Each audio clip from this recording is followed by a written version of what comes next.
We are set to begin a new era today in the Arkansas State Red Wolves franchise. Dynasty, sorry. Welcome back, everybody, to the series. We are now through 4 years with our Red Wolves, and we've already come pretty far. 2 college football playoff appearances, 1 conference title in the Sun Belt. The first year in the American Conference went really well, but we are now, like many teams have to do, going to prepare for a new era, as I mentioned, because we are going to be moving on from many of the top players on both offense and defense. We have a 2-year starting quarterback who's now graduating. We have our 2-year number 1 receiver. We have our best 2 cornerbacks. Charlie Collins, the top edge rusher. We're losing a lot of key seniors this year, but also have the best incoming class of freshmen that we've ever had. And already there are, I think, 6 or 7 4-star players, and there may be more on the way. So I think we're still going to have a talented team, but could we see us possibly be maybe a little weaker in some areas? Number 1 at quarterback, Gerald Ogletree needs to return. And his deal breaker right now, where's the best place to put my camera? The deal breaker for him is a B-, which means he's going to consider transferring in the offseason. Unless, let me know in the chat here. Thank y'all for coming by to the very beginning of the stream. But the grade didn't update from the bowl game. Is it because we're still in bowl week and it hasn't recalculated? Or is the deal breaker only applying to regular season games? Because if it does end up taking in our yardage from the bowl game, we're going to be fine. We had well over 300 yards. So the risk of transfer is either going to be low or non-existent. But I'm excited to see some new players. I'm excited to, move on to this next era. And hopefully we have Gerald Ogletree to make that transition a little bit smoother. I've really enjoyed playing with him the little bit that I have. And if he's not our quarterback next year, oh boy. I guess we're going to be back in the portal to try and do as good as we can. Once you advance, you should be okay. Okay, I knew it was still bowl week, so maybe it hasn't, fully moved on. We might not have a risk of transfer. We might. We'll see. You think we should move into the SEC already? I'm not looking to do that this offseason. I'd still like to spend some more time in the American Conference. And I'm just not sure. I've said this before, but I'm not sure if this team is going to be as good in year 5 as they were in year 4. I do expect to be maybe a little weaker in some areas. And the presence of 4-star prospects joining this team is going to make me a little less aggressive in the transfer portal because I'll have players I want to play and develop. And on top of that, I've wanted to make it harder for me in the transfer portal by reducing the overall size of the portal, making it so less players are leaving and that players are a little bit less likely to leave the CPU teams in specifics. So I want there to be a smaller overall portal. Still, I'm expecting it to be pretty big, but then more competition per player on average, I think will make for a better experience. Just looking at how it all plays out in this game. Shout out to Chuck Johnson for getting back to 1% fan support. Did he get the 1%? I missed that. The fan support in that game, man. I totally get them not being happy, but they weren't even happy when things were going well. Thank you, Henry, for becoming a member on the channel. I'll be setting up a member stream here in the next week. What's up, Kane from the fridge? Are you still a believer in JJ? And what are your thoughts on the Bears' success this year? I'll admit my confidence is pretty shaken right now in JJ McCarthy. I thought there were some good things on display. Not consistently good, but some good things in 2 of his first 3 games against the Bears and the Lions. The last 3, not so much. Regression in a lot of areas. And actually, speaking of your Bears, I think even though his game against the Packers was objectively a worse football game, it's more concerning that he played as bad as he did against the Bears than how bad he played against the Packers. Because the Bears weren't even putting pressure on him. The Bears didn't even sack him. The Vikings were at home, clean pockets, great concepts drawn up the entire game. And McCarthy couldn't hit anybody until the last drive of the game. We're not talking about JJ a lot today, though. We're talking about Gerald Ogletree. We're talking about this Red Wolves team. Oh, by the way, thoughts on the Bears' success? Yeah, smooth transition overall with the offense and Ben Johnson. They have a lot of good playmakers on offense, making good use of guys like DeAndre Swift this year, Colston Loveland coming around. So I think that they'll be an interesting team come postseason time. I still would be surprised if they won a playoff game because I still think there's a level for them to take, and the playoff teams they'll probably run into in the NFC are pretty tough. But I think they'll be in the dance this year.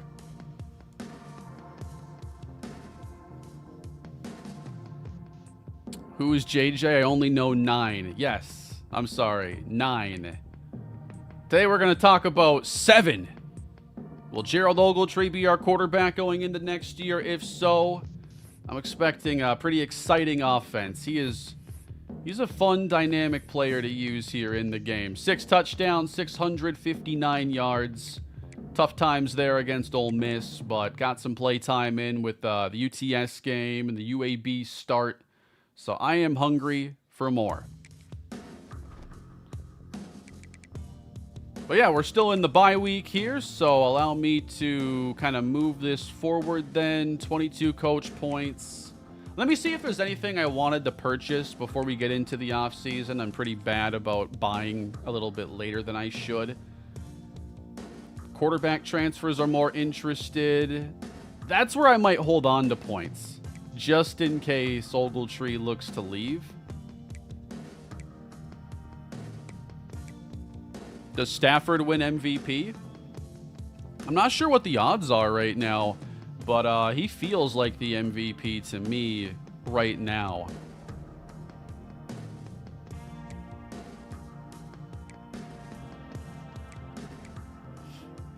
Hire staff, hire staff. Okay, you guys are saying hire staff. What do we need to do? Do we fire somebody?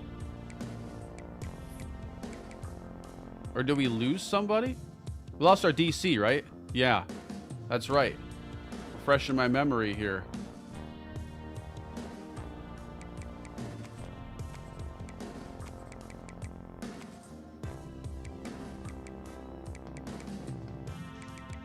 All right, we have to hire a defensive coordinator considering Griffin McCarley left Arkansas State to West Virginia. That's going to be the first thing that we need to do. Fire everyone, clean slate after that season? I don't think that's necessary. I think I've actually developed the coaches all right in this too. So we playing West Virginia next season? Maybe we take a look. You know, I'm always looking for those storylines and those revenge games. So put West Virginia on the short list. I'm just grabbing a few clips here for when I'm doing the recap video. I want to have some stats and some stuff to talk over. And then we'll get into this offseason, hiring the staff and getting on to this next grind. We're losing our top 2 of our top 3 receivers, top running back, top quarterback, top pass rusher, top 2 corners. I know we got some talent that should develop pretty well, but I think part of it is that we're replacing guys that came in through the portal. So it's like, in my past series, it's been a lot more recruit and develop. And so the ratings are a little bit tighter. And the only way we're going to replace a Charlie Collins is probably through the transfer portal all over again. Why don't we hire a DC, though? Don't forget to schedule a road game at Duke. We were promised a home and home. Yes. That was cool to see the Duke Athletics page there in the comments on that video. Not what I was expecting. So we are going to play Duke. Last year's was a great game, and we're going to do it again. Out of curiosity, which non-quarterback has the best throw power and accuracy? That'd likely be Keontae Bargava, because he's an athlete. A lot of the athletes just have a bunch of position flexibility. And, I mean, he doesn't have, like, true quarterback passing ratings, if I can ever find them here. But, you know, you can run a trick play or two, which is why we did. So there's Ogletree, Grant, Coleman, and then Bargava with at least usable accuracies here. I don't know why deep is better than, like, short accuracy. But you can bet we'll be running some more trick plays with him in the future. Short list is Duke, West Virginia, and Colorado State if Kennedy is starting. Yeah, I'd say Colorado State, not a huge priority there because we're probably going to play Arkansas as well. So we'll see what else ends up popping up. But I'd like to have another challenging non-conference slate. Yeah, Bargava's role is going to grow. For one, there's not going to be as many receivers ahead of him, so he's going to play more true receiver. And I still think that he's going to be a really good running back. So we got some DCs we could hire. Some level 28s, I see. Or a 28 and a 26. Yeah, 28's about as good as we can do. We can actually hire a head coach or offer. Let's take a look at some trees. What do we want access to? Happy Thanksgiving week, Kane. You doing barbecue instead of ham or turkey for the big day? We're definitely doing some ham and a chicken. I know, not really big into turkey. Man, I'd be down to do some barbecue though, man. Brisket on Thanksgiving. We need to go back in time and make that the tradition.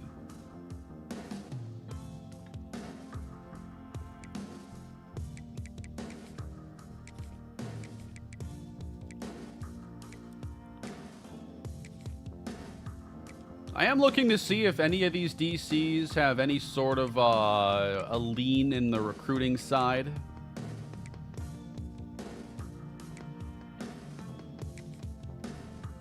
And that's not really the case here. So it's kind of, do you want somebody that's more on the motivator side or the scheme guru? And the hard thing here is just like, I want to see what you actually have.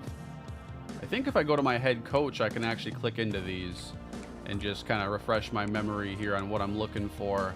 I mean, the training boost potential there is an interesting thing. But I tend to think tactician. Yeah, let me click into that. I mean, direct ratings boost here. I hate the smell of Thanksgiving. Did I ever say that on stream? Because, like, I actually do say that, like, often. I don't like the way Thanksgiving smells. I don't.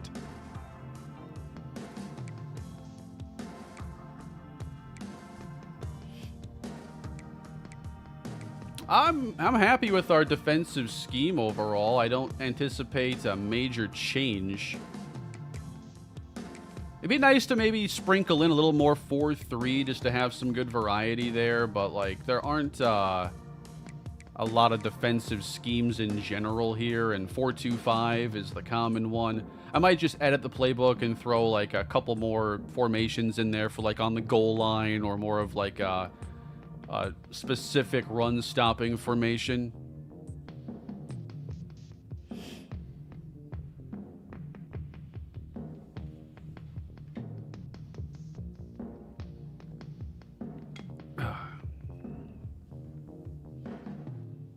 I just don't like the smell of a turkey cooking for like 6 hours.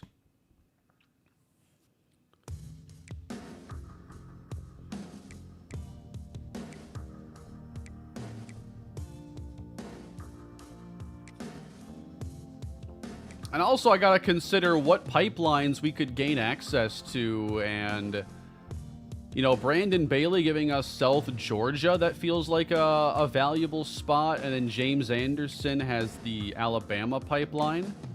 So I think that's how I'm looking at it here. The South Georgia one feels really tempting. I'm guessing that is, I think Metro Atlanta is its own pipeline, isn't it? So we wouldn't get that. Gotta fry the turkey? Man, the maniacs out there that fry the turkeys, I am always interested in, you know, I've never done it. I probably never will. Is Leon Daniels not available for DC? I don't see him here. Leon, we need your expertise. Yeah, I think I might go Man, is the Alabama pipeline better? Yeah, I would like access to a Florida one, but I want the level 26 at least coach.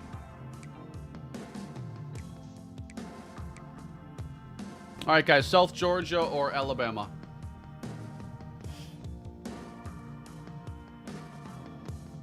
Are you in week 3? If not, you can wait a week and get different options. I am in, I think, week 2. Am I safe to advance and maybe look the next week and see what's there? I think the skill trees were mostly the same there. We can double check and see who has Tactician or Motivator. I think Tactician's going to be the better one. I don't know if I want to look at week 3, risk losing out here. All right, Bailey. Yeah, he had Scheme Guru. That's what I'm thinking will be a better fit. Oh, we got Recruiter and Motivator with James Anderson. So his active perk, 200 bonus XP for signing a recruit. That's not really that useful, I think, at this stage. 7 bonus XP whenever a player levels up.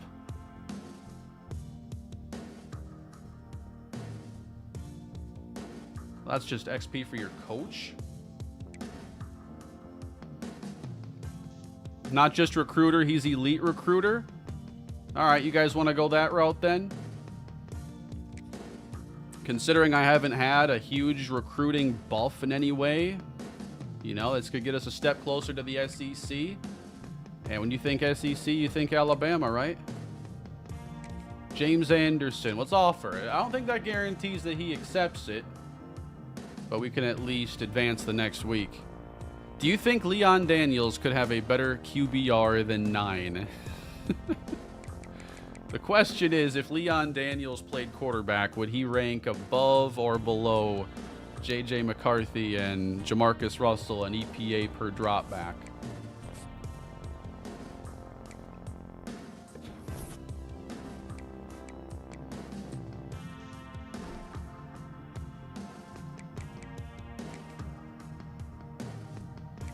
He rejected it. He rejected our offer. Which means back to the drawing board. Ooh, 35's available. Please have good strategist.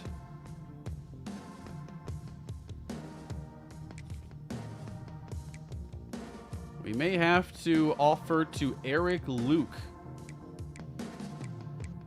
What if I fail?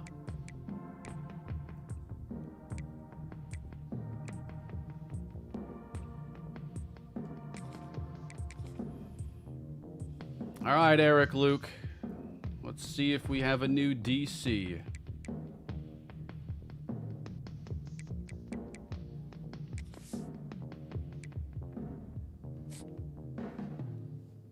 You guys really want Eric Luke. Let's see if you guys are getting what you want here today. What do we got? There we go. Got a new DC.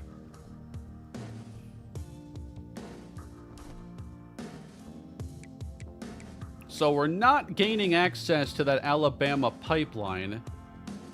Instead, what did his say?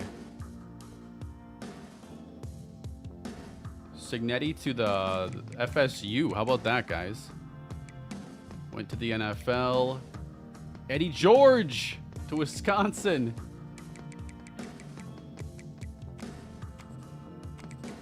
Man, I really wish that I could just see the A's there truly at the top. Oh, I need my new school to be Arkansas State. All right, there we go. So from DC at Houston to our DC, he got fired, guys, and has D- prestige.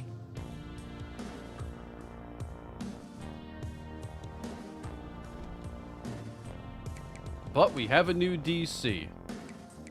D-. That might hurt our prestige grade a good bit there. D- can weigh it down. I got East Texas Pipeline. That feels pretty good. So we're going to get no recruiting boost. Oh, now it's showing Griffin McCarley. What's going on with this, man?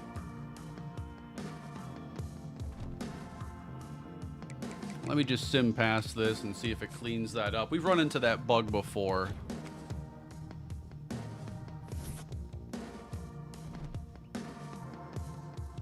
All right, who are the champions this year? We've got the Florida Gators over Clemson. Florida lost the year before. The Gators are back on top. Let's see what their roster looks like. And we'll update, we'll check on that deal breaker and any other relevant ones in a moment. Here are the Gators, though, the champions of the SEC and also college football as a whole. Jaden Woods at edge rusher. Nashawn Montgomery, Bobby East. Got 2 top quarterbacks here, including a redshirt freshman at 87. That's nasty. So much receiver talent, man. All right, there are your champions, the Gators. And now us. Does Ogletree have an updated deal breaker? It still says B-. Are we out of the... Yeah, we're out of bowl week. Can I see? No.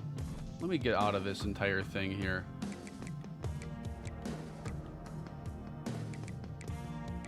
Unless I can still see the bracket. I just want to take a peek at that. So there's how the college football playoffs ended up. You know, after we lost to Ole Miss, I felt like, man, that's a team that I can't see losing. And then they lost to Florida.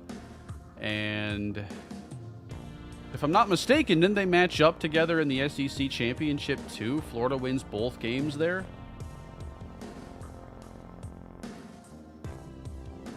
Yeah, Indiana goes down. Pitt's nasty here, 56-31.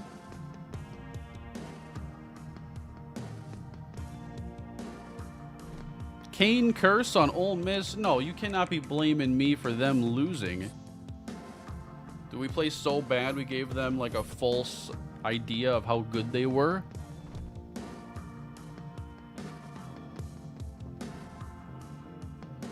All right, so we're gonna be in the players leaving stage now. We're gonna see ultimately who ends up wanting to exit, and yeah, Gerald Ogletree has at least a slight risk.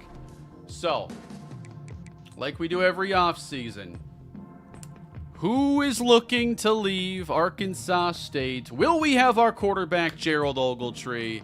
Here we go. And we only have 5 players transferring away, and Ogletree is not among them. We've got Stephen Harris, though, Pierre Shembo, Taylor Ezzie, Jason Goodman, and Elliott Head. This is the least persuasions I've had to worry about. I dropped the max from 20 to 15, but not many are trying to leave.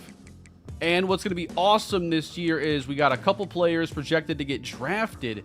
Honestly, not as many as I thought there would be. I was hoping Xavier Johnson would get drafted. We could have like 3, because I think we've had 5 players drafted, and I need like 3 to reach one of the milestones for like the skill tree. So we can try to persuade all 5 players then that want to leave.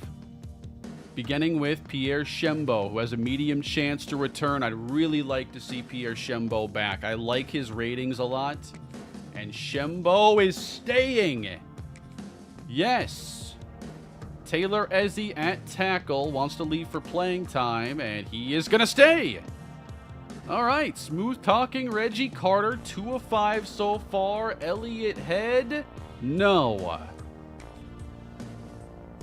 Stephen Harris, the 4-star wide receiver, the route artist, will be looking to enter the transfer portal.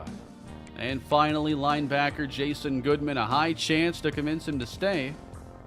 And success, 3 out of 5. So I'm happy that we get Shembo back.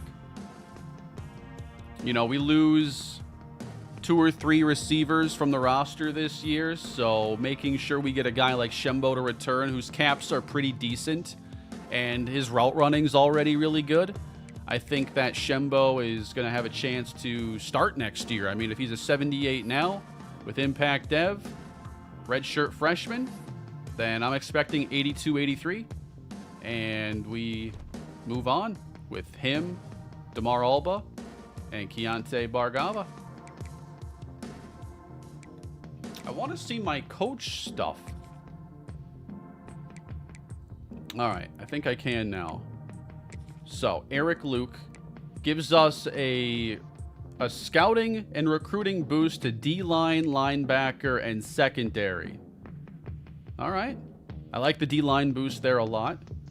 And then for strategist, we're going to get visit boosts for running backs, complimentary visits at receiver and tight end, and then some really big boosts on D linemen and linebackers where we have lower deal breaker thresholds. I would love to have that at quarterback so I can kind of stop worrying about Gerald Ogletree's stuff there. Keith Heckendorf, he's more in the master motivator side of things here. Which, I mean, we're getting increased XP for quarterbacks.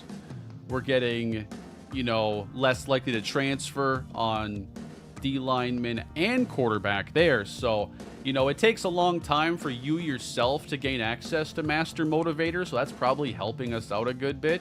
And like I said, you have to have 5 players drafted. It looks like we're going to hit 4 this year, unless an extra player ends up getting picked. So, all in all, smooth start. We know who our quarterback is in year 5. He might be the reason Ogletree stayed. I mean, absolutely.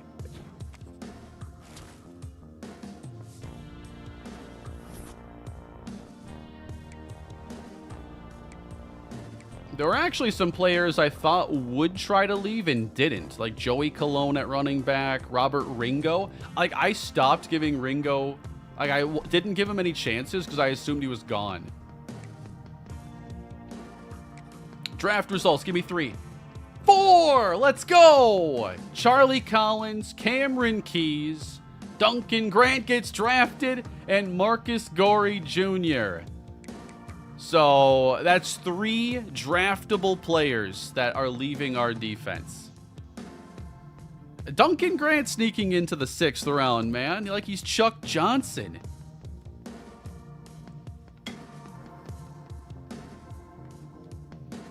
That's what I'm talking about, guys. Really good start to this offseason. I want to go through the American teams and just see if there's a lot of pro talent leaving the conference or not.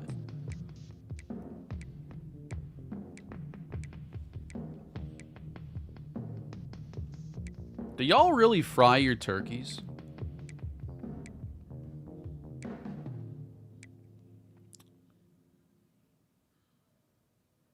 Kane, I want to say this now, but since Ogletree played in the Ole Miss game, he should lose his red shirt status. Can't play in the playoff as a red shirt? Is that how it works? I thought you could play in it and it didn't really affect your stuff. It still says he's a freshman here, so I guess when we sim ahead, we'll see. Xavier Johnson definitely is an undrafted free agent. Man, he should have been taken, though. Bowl games don't count against eligibility? Okay. See, I played with him in 3 regular season games. The 4th never happened. And I know I was able, after our game, to go in the red shirt menu and, like, enable him as a red shirt. I'm not sure if I have to do that or if it will just automatically, like, redshirt players. I think it does, but, like, I just wanted to safeguard against, you know, that not being the case.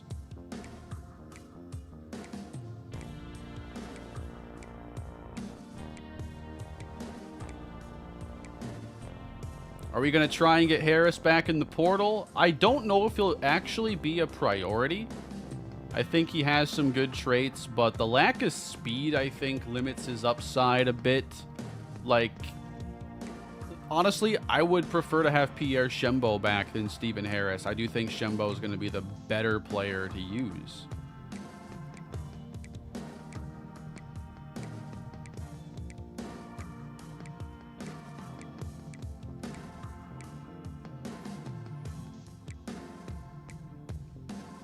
What are the portal priorities? Secondary and O-line, maybe? We'll go through the roster, but I think that we could be looking at an edge rusher, a cornerback. We probably have to think about safety just because we're losing, like, the 3 that I use. But I also want to keep in mind what positions I have 4-star players incoming, because I don't feel like I have to just band-aid everything. Like, my philosophy is not necessarily to optimize for, like, this year we need the best team right now. Like, I'm thinking like a 2-3 year horizon. I would rather in some cases play a 4-star freshman than just play a guy in the portal. Depending on how, you know, good they look coming in as, you know, 4 stars, they're not all going to be ready right away.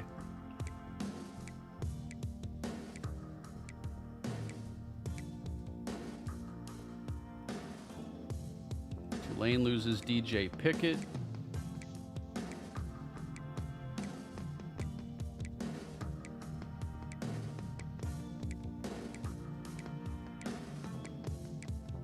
So overall, there aren't a lot of players that got drafted.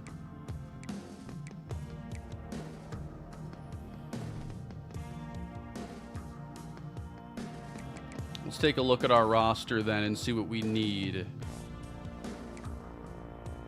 So we're still recruiting high school quarterbacks. We don't necessarily need to go in the portal for this.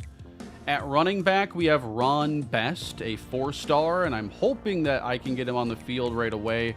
I think that I'm wanting to see how Bradley Durham develops as well. We'll take a look in the portal. You know, it definitely doesn't hurt to have an experienced running back with some more developed skills there. I don't think receiver is going to be a priority this time around with Alba, Shembo, but I guess losing Stephen Harris, we could consider it. I still think with Bargava, though, in the mix here that we're just fine. I'm happy at tight end overall with Westerman and McCracken. I could look at a possession guy, though, just because there are some holes in Westerman's game. Lower catching ratings on him. The offensive line is losing Colin Cubberly. Otherwise, you know, we should return 4 or 5 starters. And then I think we definitely need to look at an edge rusher. And it wouldn't hurt to look at a defensive tackle. Wasevich didn't try to do it this year. Well, that's cool. You can now see with the coach ability that his deal breaker is dropped, and it shows that over on the deal breaker card. So maybe that's why he didn't end up trying this time around. That's neat.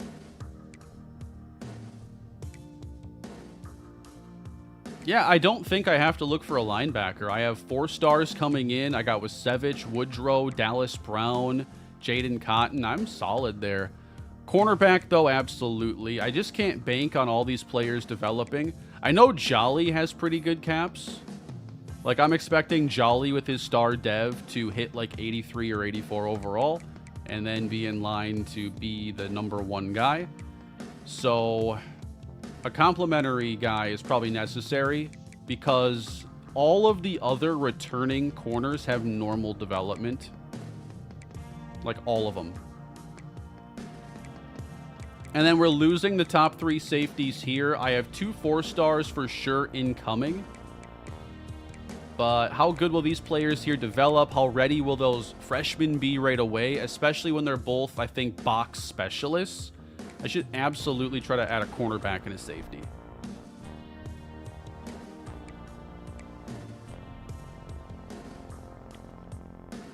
All right, let's hit the portal and the recruiting trail again. All right, we're behind Houston now for Alan Breida, so our quarterback situation there might be changing a bit. Let me clean up the board a tad.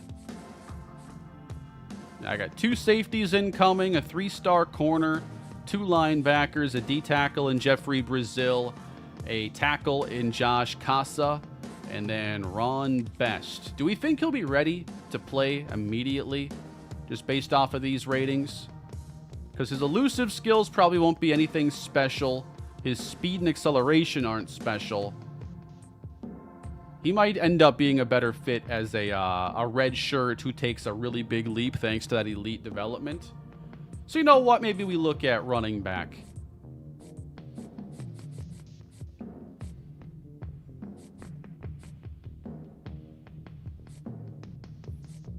But I think with Bargava, that's going to allow us to just be really flexible on offense at both receiver and running back. He's going to have a nice dual role.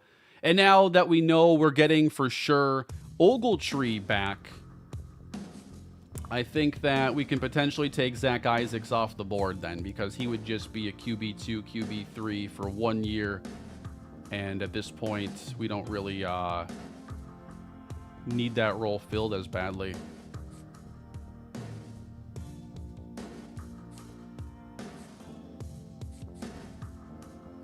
And now I can go after Missouri.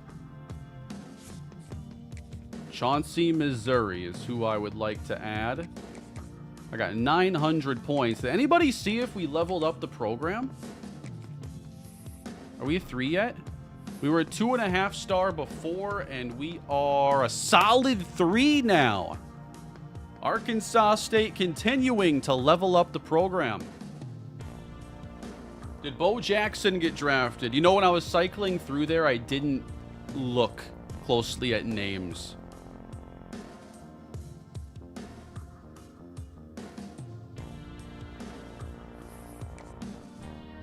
All right, I want Chauncey, Missouri on this team. I know I want kicker Jamie Finger.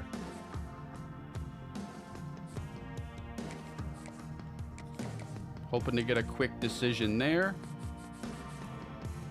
I have another kicker on here that was kind of a backup plan. Not sure I need a backup plan. And then just how badly am I going after these other players? You know, a JUCO corner here. I suppose if you just want another player that could have one more offseason to get a little bit better, but he's not exactly coming from a great playable skill set.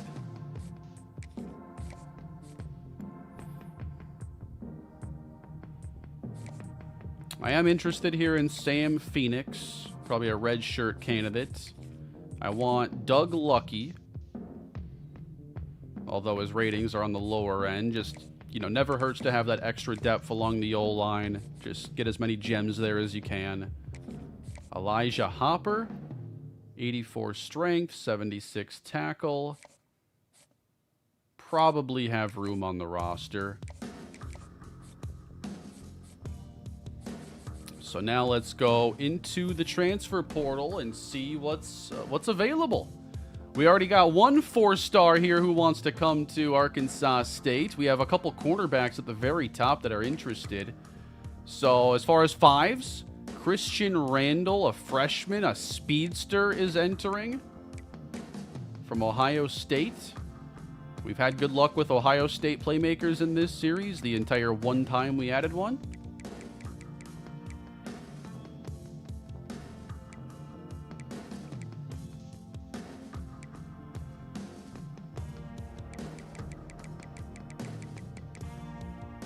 Terrell Irving. There are a good deal of 4-star running backs that we could attempt to bring in. AJ Brand, we don't need quarterback. We'll put McAfee here on the board. Ooh, Deion Stacy. Potentially. I have more points, so I think I can probably afford to do a little bit more scouting and just see if these players are as intriguing as they could be. A Duke guard. who played all 12 games last year. Okay, so we got a couple 4-stars right off the bat. Yeah, there's plenty of room to take some big swings. Now, free safety. Ooh, a sophomore. When you can get a transfer that's a sophomore, you potentially get a couple years of them developing on your team. That's nice. I'm also going to put Eric Condren on the board because he's a transfer freshman. So I'm not as interested here in box specialists. I'm looking for like deep cover skill. I think it's something we're actually lacking right now. 3 picks, 5 deflections last year. Braylon Wortham. Let's put him on the board. And maybe I'll scout Vince Casey and just get an idea of if I think he's ready to play. If the coverage makes enough sense. But box specialist is such a common archetype.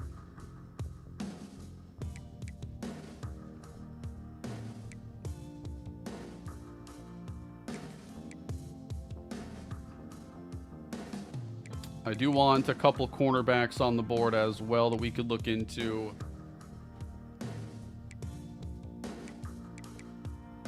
Are there any really good edge rushers we could take a swing on? Elliott Head star dev. We'll put Head on the board if we're able to.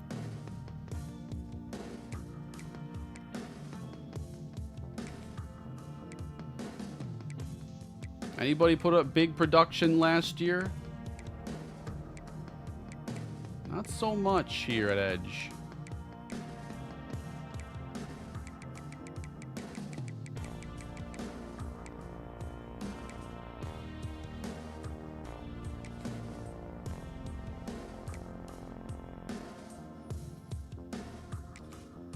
Ooh, freshman who wants just playing time, Zach Ness.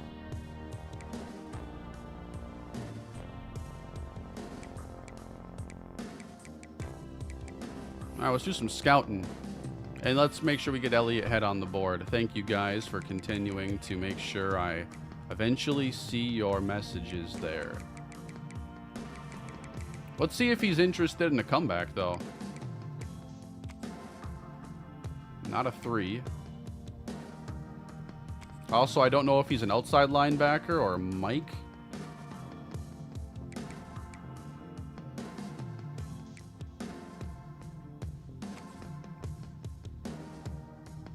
Is he a 2?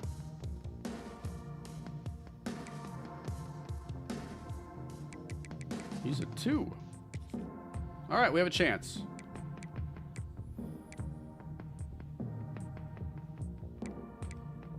Did he have star? I can't remember at this point.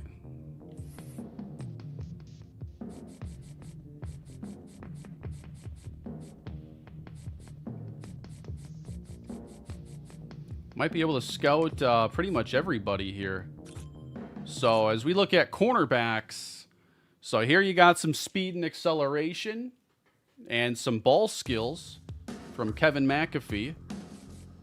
We got Raheem Stroud, also extremely athletic, and yeah, both cornerbacks here look outstanding.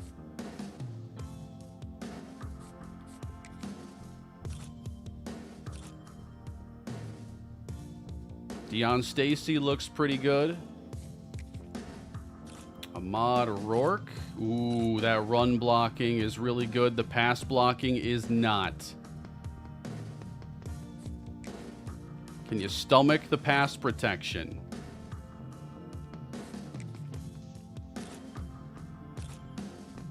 That's a lot more speed and overall range there. I like that for Braylon Wortham. Box specialists can still be pretty athletic here. Yeah, 90 catching on him too. If he gets anywhere close, he's coming down with it.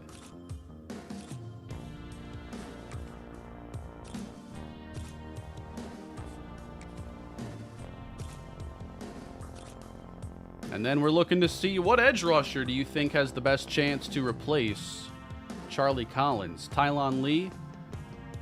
You know, really good acceleration and speed there. Power moves are nasty. 80 block shed, 84 tackle. Interested there.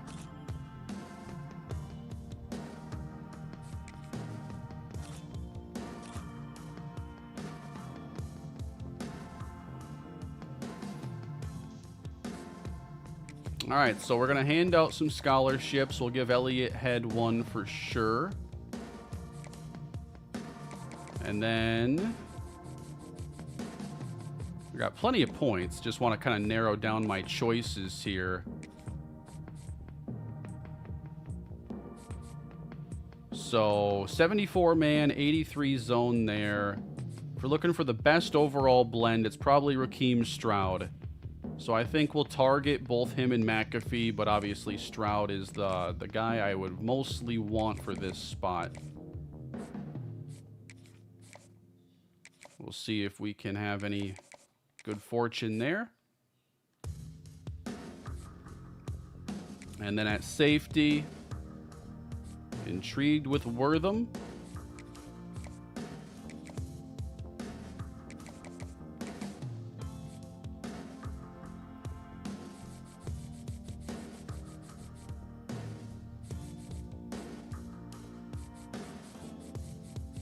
I don't have any running backs here on the board, guys. I'm starting to feel weird. Add the 5-star receiver.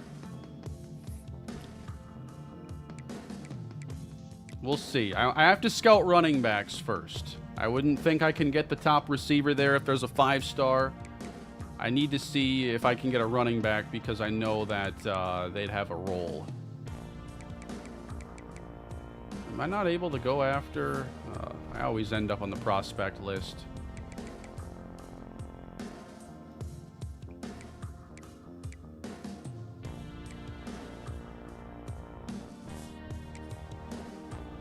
Possibly. I don't have a lot of room on the board right now.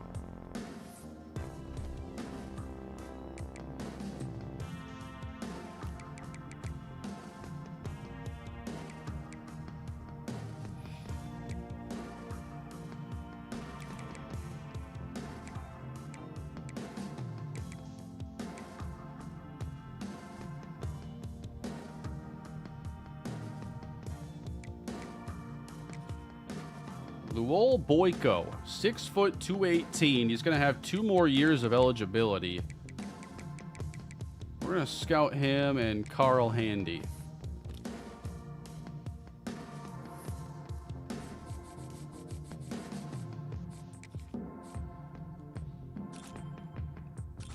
Ooh, see? That's why we're still scouting these players. Because, I mean, the 84 speed, I think is, you know, just, it limits what I can do with that skill set. Carl Handy, meanwhile, really good receiving skills, good juke, and 94 acceleration.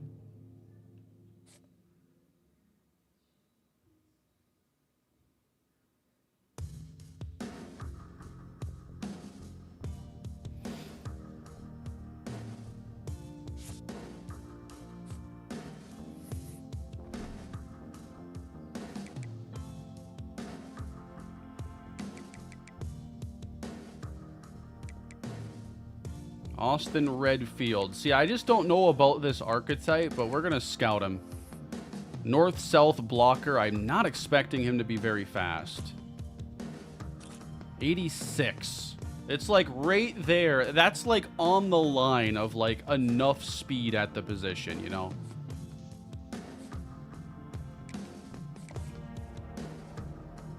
And he'd basically be Catula, but better, and 196 pounds. And being a 4-star, I'm expecting a pretty, you know, competitive battle there.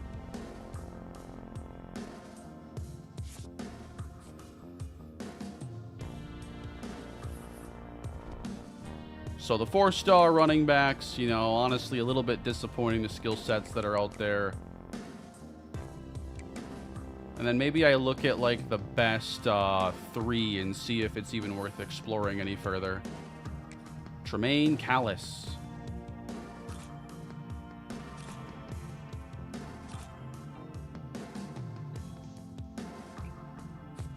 Kind of a level down from the Handy skill set, so we'll go for Carl Handy.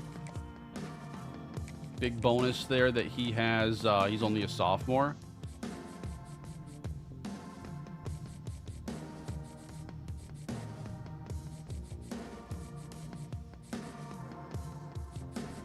So, I mean, thus far, the portal targets, I mean, there aren't actually that many.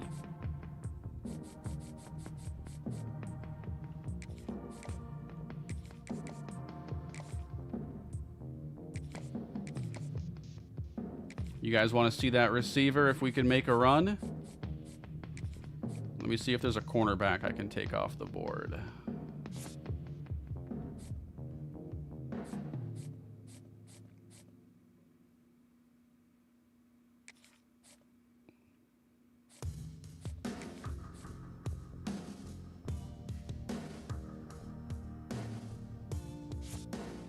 Let me create a little bit of room. I got 3 kickers.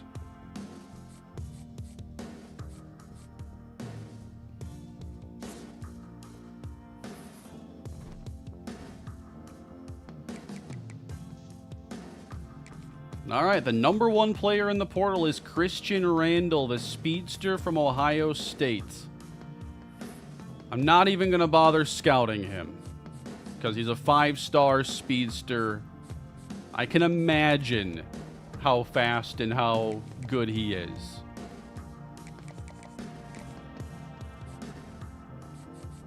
All right, and then I know at guard we had scouted Ahmad Rourke. I don't know about the pass protection there. I think I'd like to see another option.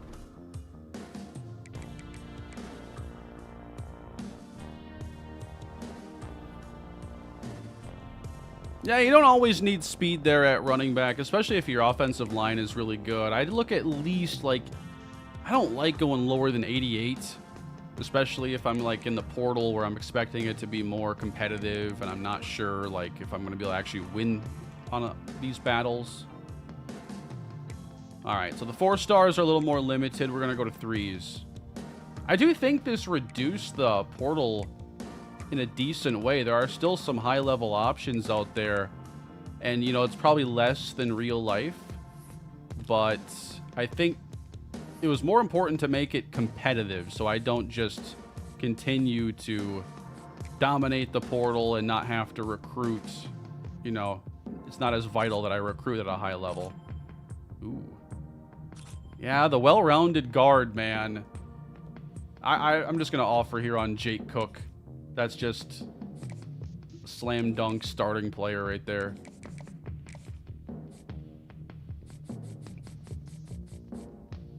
So I got 15 points left. And I think I will put those in the Chauncey, Missouri battle. Because I did actually like him a lot as a quarterback prospect that we could have on the bench. The throw power, you know, is more starting caliber than many of these 3 stars show, and his accuracy underneath is certainly better. So that's going to be our first stage here of transfer portal off season. All right.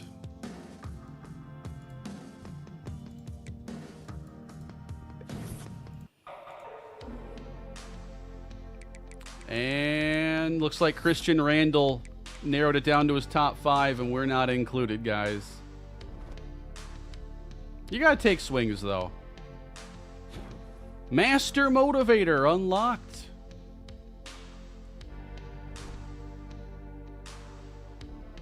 And I got 32 coach points now to spend, too. All right, so we tend to see on 3 stars, most teams are done recruiting high school players here. I guess Doug Lucky's an exception. Rice is very much in it, so we're going to have to up our points there if we want him. And then Sam Phoenix, 4-star tight end. We're going to have a little bit of battle here from Ole Miss, it appears. And he's a level 5 pipeline there, in-state player. Not sure I love our chances as much. And yeah, look at all these players that we can just easily take off the board now. Tremaine Callis was my backup plan, but I miss out.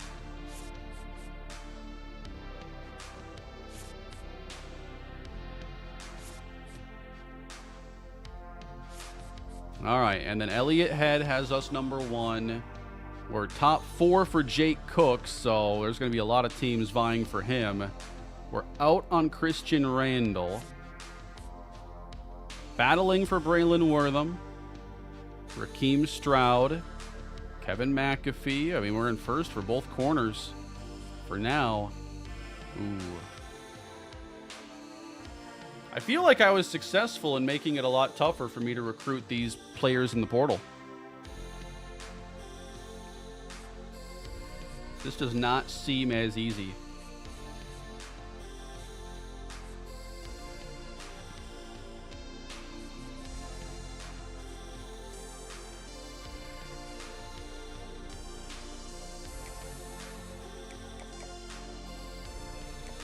I don't know if I should put like a baseline here, at least like a few points. Sometimes running the players who seem to not choose a school. I know I got to put a bunch into the Phoenix battle. Can I hard sell? I can.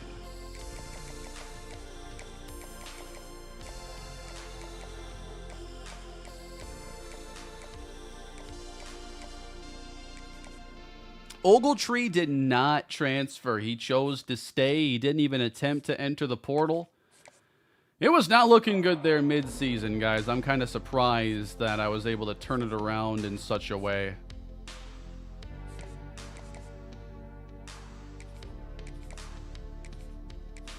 Any chance for a live Steelers offseason? I didn't really give it much thought.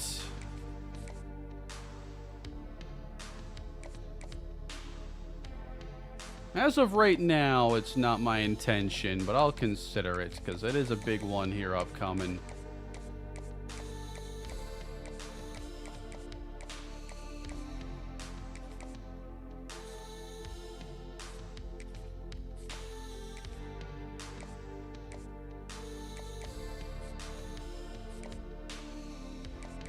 Yeah, I can probably go 50 unlucky. The only issue is that I think I actually need to do a good bit of scouting right now to make sure that I have backup plans for the portal targets.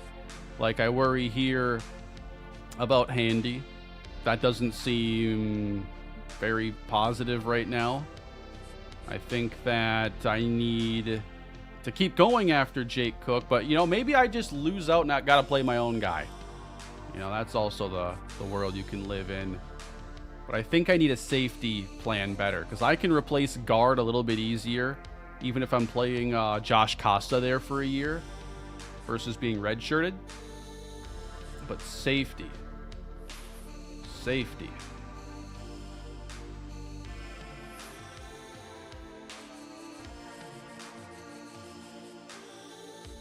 I got Wortham as the only player on the board, so I got locked out real quick on many of those other safeties.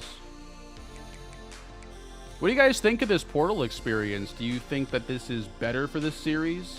Because it seems like my overall thesis and goal with the changing the settings, they actually worked really well in terms of just shrinking the portal, making it tougher.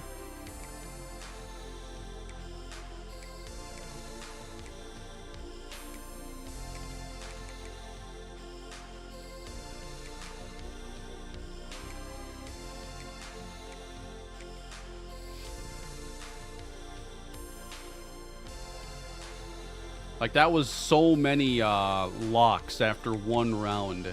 Because I think, like, at a point, it's a lot less interesting when the players you're getting are the players where no one's even attempting to get them. You're fighting against nobody. And it's like, these are really good players. There's like a supply and demand balance the game needs to have. Because the issue is consider, you know, any random Big Ten team. Let's say, you know, Iowa their entire roster would be desirable by, like, the Sun Belt. But at the same time, players leaving Iowa don't necessarily need to be recruited by teams adjacent to Iowa, because they're kind of recruiting there at the same point. You flood the market, and there are only so many buyers.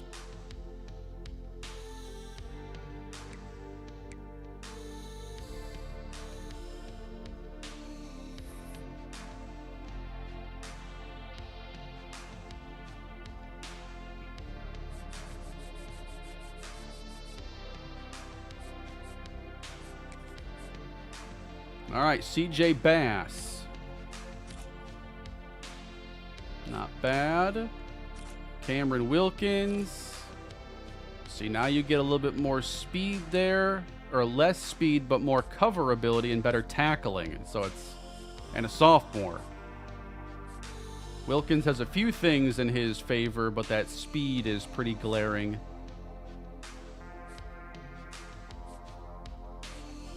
It's actually a true battle. I lean towards him being a little too slow. Especially like in my defense, like these safeties end up in hybrid roles. You know, the third safety is often playing in the slot, and if he's stuck in man coverage with that speed, you know what happens. Might have another option here to scout, but you know, in the 3-star realm here, you're going to run into players that have a weakness.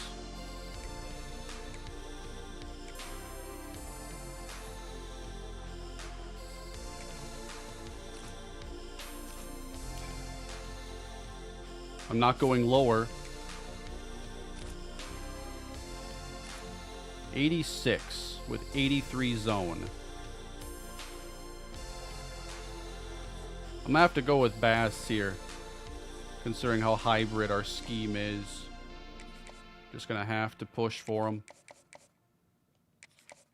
Our cornerbacks aren't actually all that great if you wanted to move someone to safety.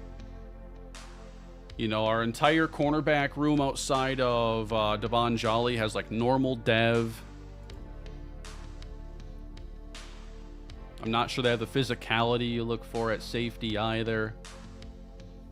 All right, so we're going after Bass and Wortham. I'm in good shape here for the corners. Let me see. I don't have anything unlocked there on Stroud yet. I just know the championship contender deal breaker. I think I have to go back in to find a running back, because I don't trust that.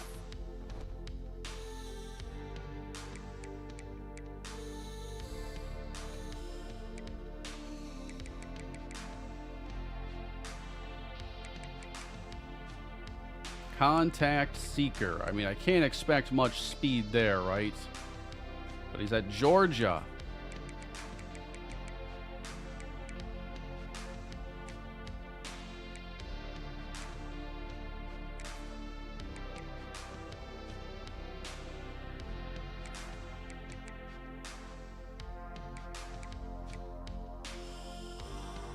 That's a healthy average there on Max Blade.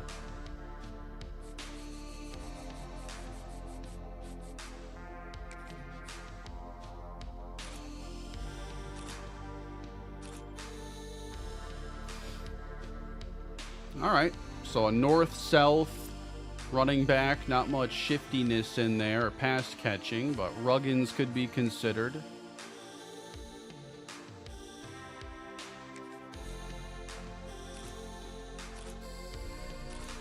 Nope.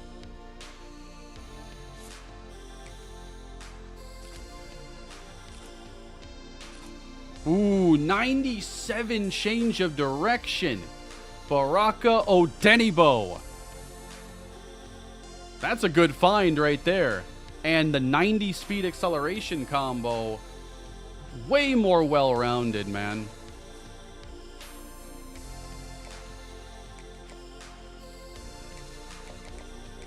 That is nice.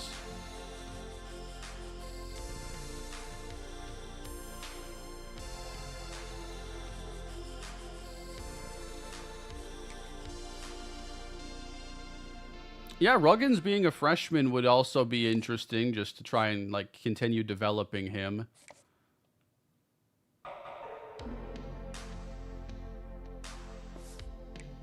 At the same time, I don't want to just like flood that position group. I have a couple guys I'm curious how they develop. I want to see Bradley Durham, Impact Dev, 3-star.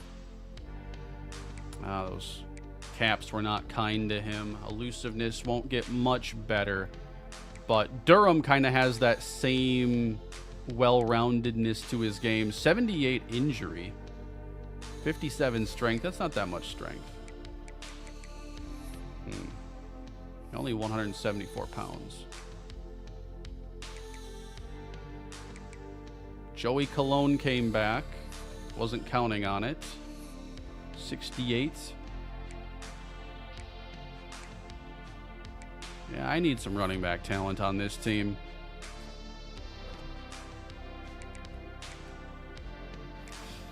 We might offer to 3 running backs.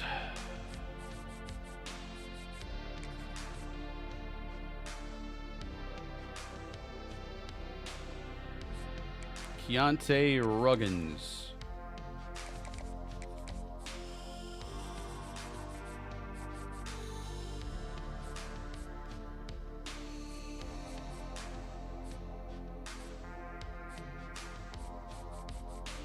And then from there, I suppose I could kind of like Lamar Rahman. Just a pure coverage guy. You know, if you watch my Steelers franchise, you know, Zach Anderson, who I had just signed after that whole, like, sell-off, he has, like, the same skill set. It's just zone coverage. I might prioritize versatility a bit more. Did I give any points to an edge rusher yet? I did not. I got Lee.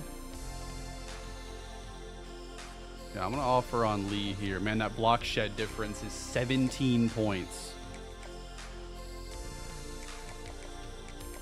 That's ginormous.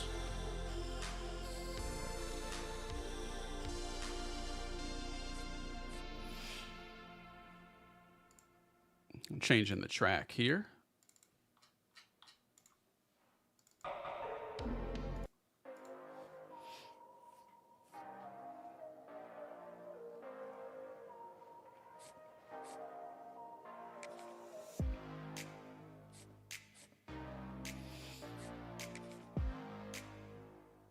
Yeah, I'm probably out here.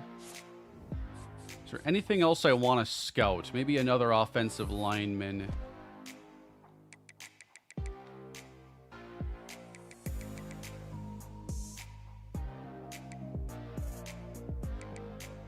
I'm liking that raw strength archetype too a lot. Or well-rounded.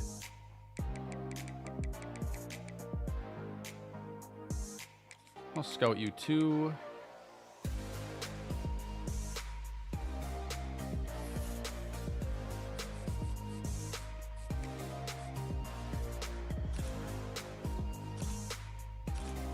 All right, pretty good run blocking, and the pass blocking is, you know, lower, but not quite as low as some of the other options. And now this is kind of the reverse. Better pass blocking than run blocking. So I think Marvin Standiford will receive an offer. And we'll kind of see where this next week then takes us.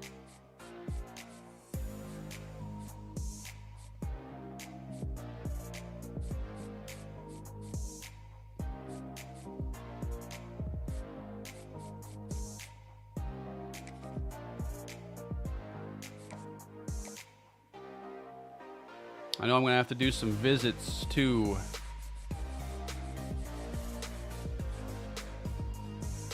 I don't know that I need 40 here. That seems like overkill.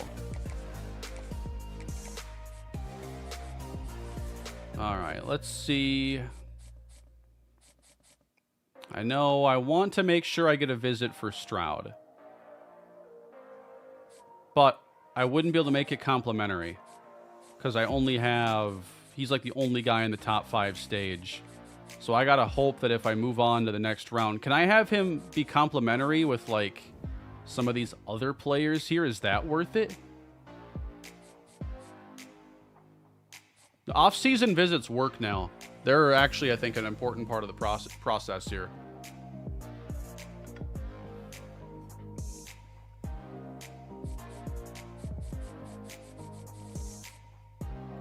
Put the Stroud visit in a later week. Yeah, that's probably a good idea. Just to make sure I get on the schedule. Let me go with week 3. And championship contender. Just in case it doesn't make it to a week 4, because, I mean, we're already in the top 5. This will probably develop pretty quickly.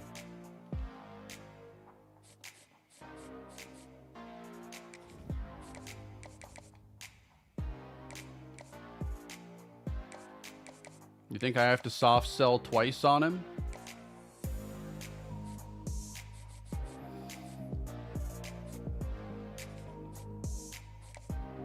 Just to try to get the right answer? Well, let's see what it looks like if we attempt that. It has to have championship contender. So the possibilities are this one, which would be awesome if it actually fits. If that's it. It can't be that one. It could be this one, which also would be a good fit. Do you want to go for that and hope that it's one of these two is right?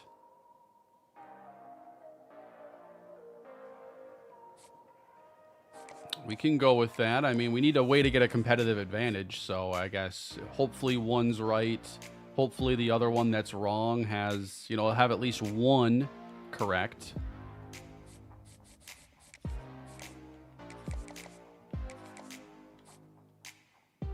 And then no one else here is in the top 5. So there are no other visits to set up.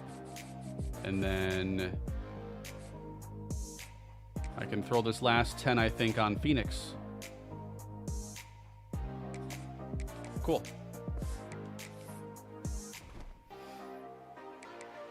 Alrighty, halfway through off-season recruiting. And doesn't seem that we got locked out on many players this time.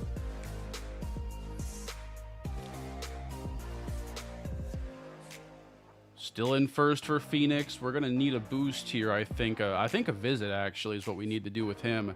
And then we got locked here on Doug Lucky because I have too many guards on my board. So I might have to remove somebody.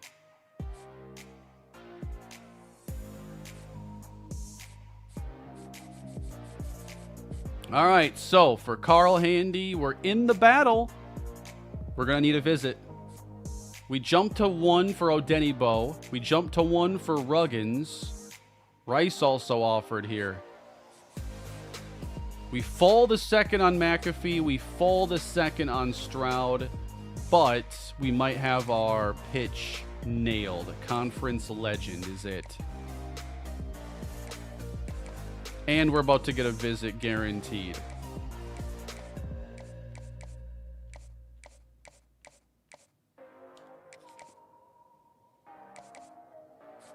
So as long as LSU doesn't get a week 4 visit, like that would be the perfect outcome there. Wortham, ooh, that's close. But I think that we make him visit that same week. Do we have any good pitches? Playtime.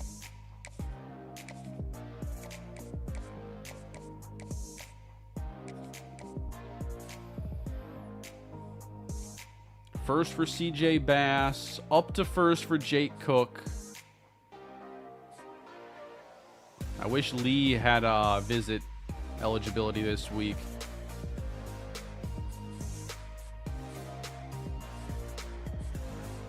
All right, so if I want to make this as complimentary as possible, I'm going to throw Elliott Head in there on a visit.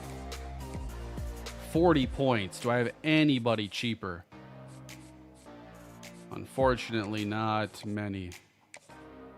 Wouldn't be complimentary with a DT. Would it be complimentary at all with a linebacker? Let's just see if that's even worth it. It would be. So we have to.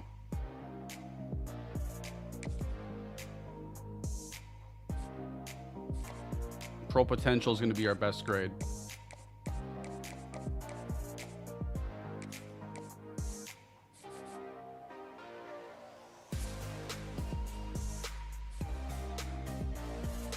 And I think we can load up on visits now. So week 4 is going to be the offense visits then.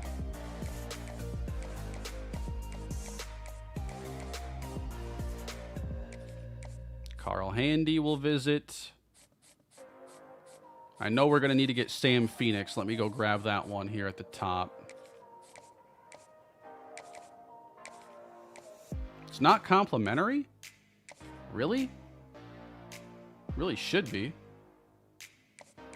I still want the visit regardless, but I'm not getting a bonus. What about Chauncey, Missouri? It would be for Phoenix, so I might have him visit.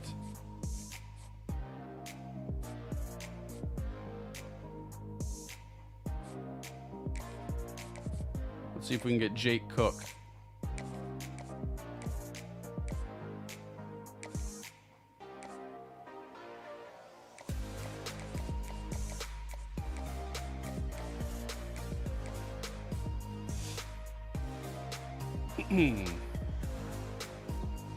Hard sell on Wortham. Yeah, I gotta clean up all that stuff too. But I think our visits are in a good spot. I've done as much as I can there. Proximity to home is important to him here. This one, I'm not sure if our sales pitch is going to be as strong. Championship contender has to be in there.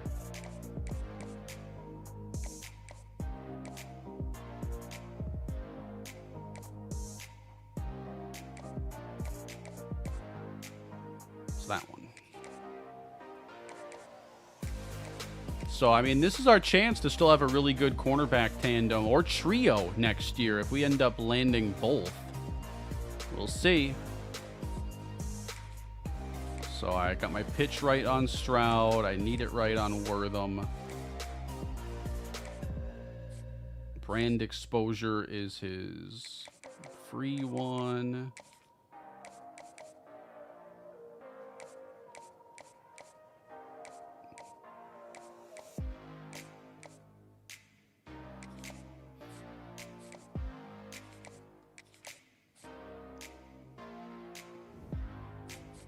I wasn't going to schedule for McAfee because it would make it competitive with Stroud. So if I schedule him, I guess I could go week 4. That wouldn't hurt.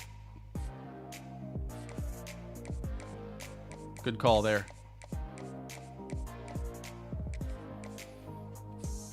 It's a lot of visits we have lined up now, and I don't have Bass in the top 5 yet. Jake Cook. Got a hard sell to you. Playing time.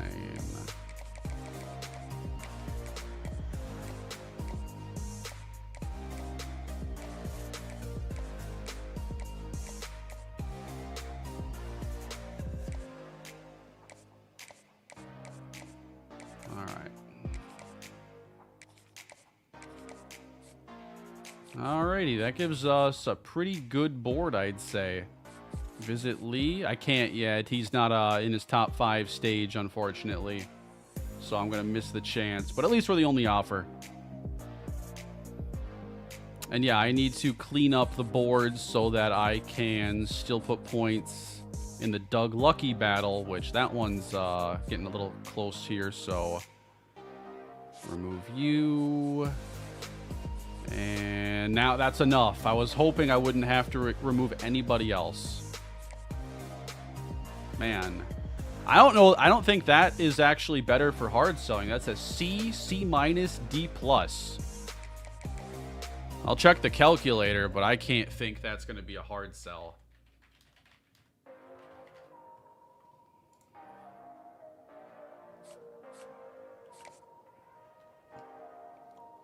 All right, C, D plus, C minus. Yeah, that's a clear send the house. I'm just stoked we're getting Ogletree next year. Like, I didn't like door number 2 where we have to replace him. Like, we don't actually have to worry about it, but like, what would that have looked like here in this portal class? I guess we don't know who would have considered us. But I just didn't want to go behind door number 2. Hey, The Great, thank you for becoming a new channel member. Thank you, I appreciate that. We're doing a channel member live stream here before the end of the month.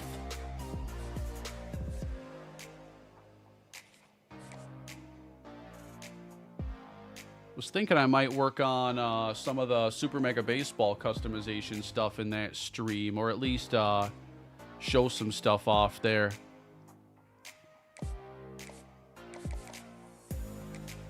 Running through some different ideas for future content. Talk about that stuff a lot in those channel member streams. All right, I got 75 points, burning a hole in my pocket, guys. Is there anything else I could look to scout?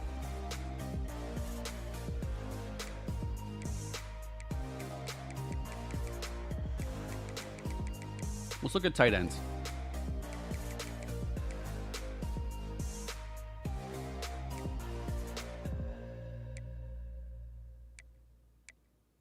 No offers here. Akeem Madden. I'm going to scout him. Freshman, too. 88 speed.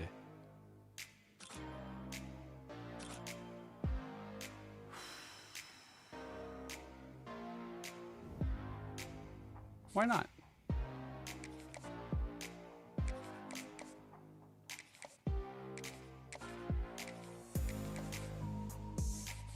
Could this still be a really strong portal class? We'll see.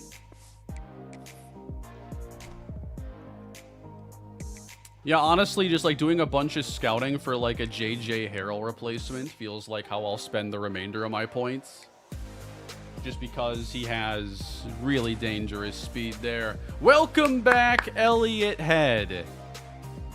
There we go. He returns. We're going to miss out here on Ahmad Rourke, but otherwise, going to be a busy last week of recruiting then. Lots of visits set up as we sort out how this class looks going into next season. Got the visit on Phoenix, and man, that might be the difference. We'll see. Ole Miss could still take the lead there. We jump up for Doug Lucky, but you got Duke on the visit. I don't know if I like our chances there in that case. All right, let's go to our board here, and we're still trailing for Carl Handy. I'm thinking we lose that. However, we're looking really good for Keontae Ruggins and Baraka Odenibo. And then we got second place on Kevin McAfee with a last week visit. That could give us the edge. And we got a battle now with Stroud. However, we just had our visit, and LSU is only trailing by a sliver. Wortham. Big lead. I think we lock that one up. Bass, only offer. Jake Cook locked us out. I might have too many guards on my board. Oof. And he's already scheduled for week 4. I might have to take Standiford off. I can't believe we're uncontested here for Tylon Lee. I think he's going to be a really big addition. And then we just jumped up into first here. Boise State found him, but we might have gotten the upper hand still. Akeem Madden. Gee. Lose Gee.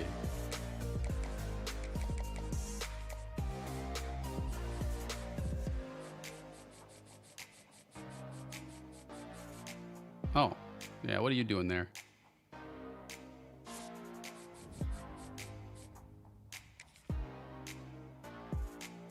I'm going to remove Standiford just to see what... Will that hurt anything if I remove him and then put him back on?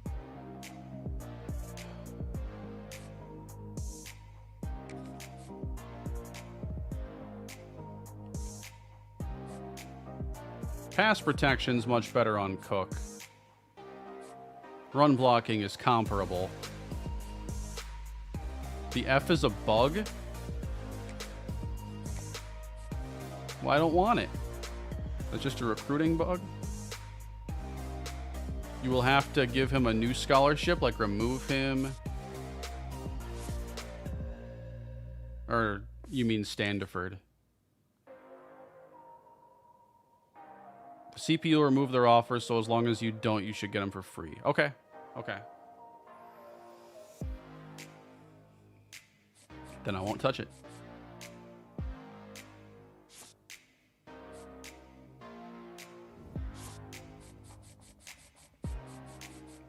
All right, last thing I'm going to do then is I'm going to scout specifically the speedster archetype.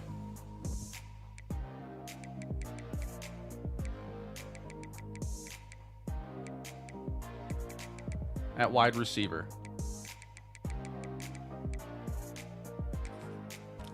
I need to go to the portal. I'm in the wrong spot.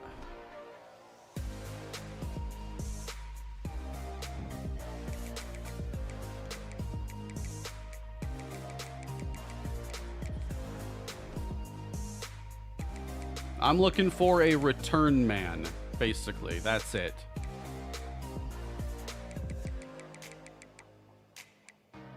Donnie Rudolph, but he has an offer from LSU or FSU. I feel like I need to go 0 offers. I'm not going to have a lot of choices here. I may have to look at 6'5", 236. This is probably points down the toilet, but 6'5", 236 speedster.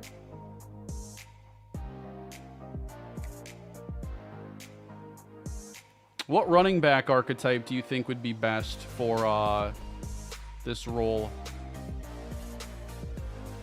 East-West has had pretty good luck for me.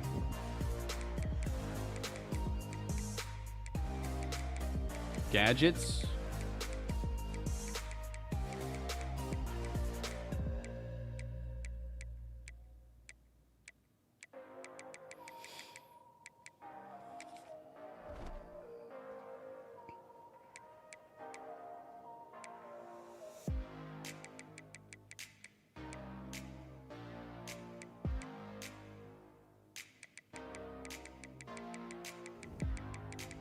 I don't think we're going to find like a J.J. Harrell replacement necessarily.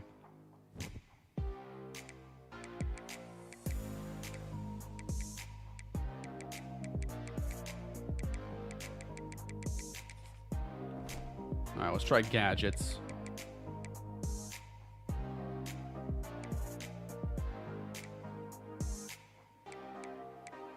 He has an offer.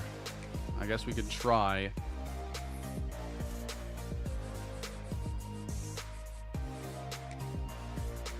If David Ivey just fits, then that's like the best outcome. 90.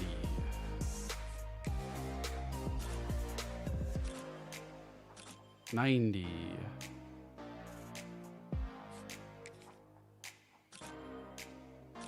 88.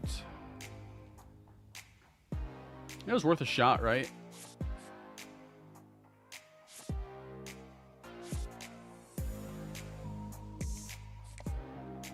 I mean, Ivy and June are not like bad players to still look at.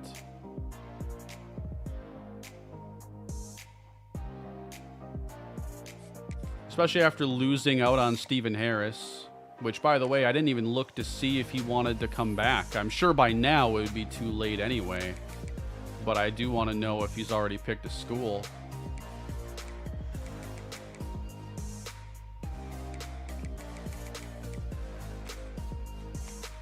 All right, Stephen Harris is going to Alabama. Wow. Bama and Ole Miss had offered. That's pretty cool.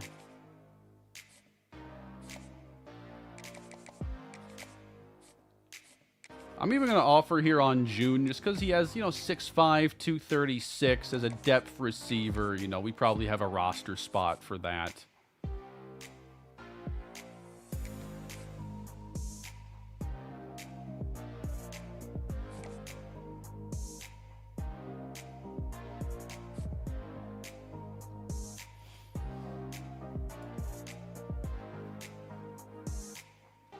Yeah, I might offer two on Oladukin here. Only a sophomore. So you can prepare a bit for this year and next year all in one go. And I think I'm happy there with this effort in the portal this season.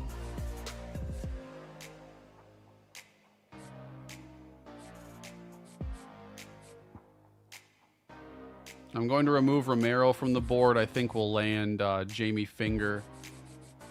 I don't need two kickers. I think we're going to have a lot of roster spots filled this year. And then I think I'm going to remove Breida, because I am rolling with Missouri. All right.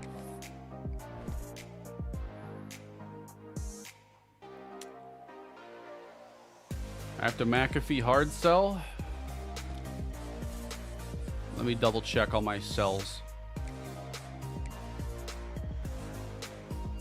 Oh, I haven't even done it for Carl Handy. Jeez. Definitely going to lose if I don't do that. Conference prestige is what we're hoping he has. It could be this one, though. That's the issue, is like, if I soft sell, I'm guaranteed that one's going to be wrong. But right now, we have 4 possibilities. I've never seen that where I have 2 pitches, but it could still be one of 5. Guys, the odds are not good.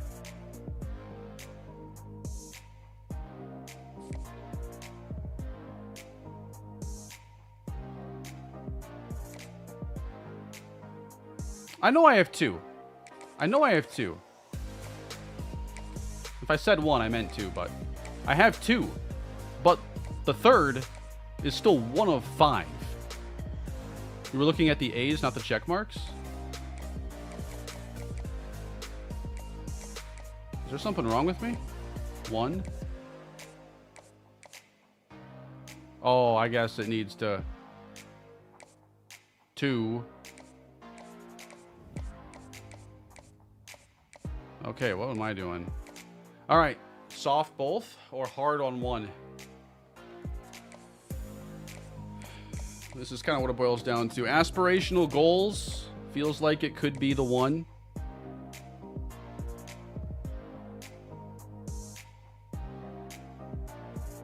Yeah, I tend to think you need to hard sell there, especially if you're coming from a position of being behind in the battle. All right, so that one is set. Denibo, we can hard sell and should be able to, I think. We got the right info.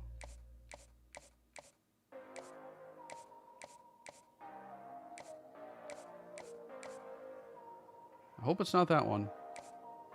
I hope it's that one.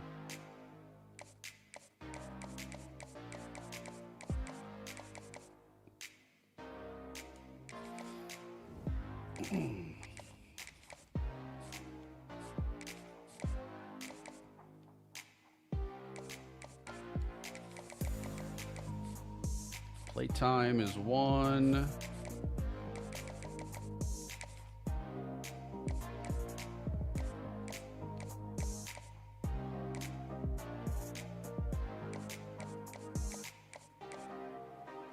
Okay, again, it could be one of a couple. Looks like it's one of 3 potential options here. We're going to go with the one that, well, it's not that vital here. We're probably soaring through anyway. McAfee. Hey, we actually got one guaranteed, and I've already nailed it. So, okay. This one is correct. Wortham's incorrect on Football Influencer.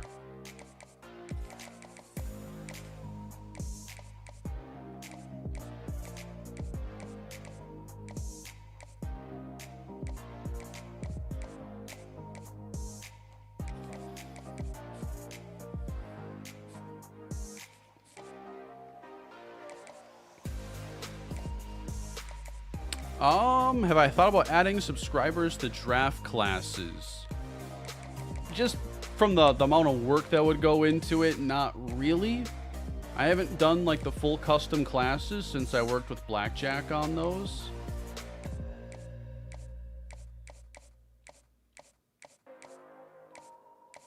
It'd be nice. It'd be one thing if they had like an online tool for creating classes, because the interface on console is really not ideal for doing mass customization and stuff like that.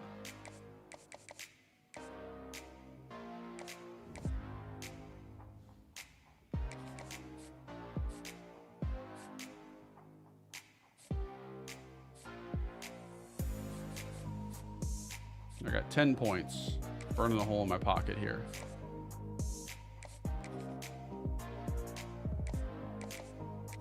And now I'm going to have, let's see, I can soft sell on the kicker. Like, I'm really trying to make my point known here.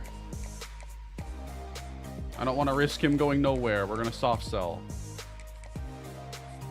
All right, we should be good. Any interest in manual progression? Would it fit well for this streaming format? I like the randomness, and I'm used to it from years of NCAA football. You know, I don't feel like I need to be super hands-on with how the players develop. I'm cool just kind of letting things play out and kind of being surprised and dealing with challenges if it doesn't go optimally. I'm more so about the overall experience than just like the optimization of every little aspect of it. So I like the random nature. All right, guys, let's see. We're looking for some big names here. Braylon Wortham is 1. Chauncey, Missouri. Jamie Finger. Doug Lucky.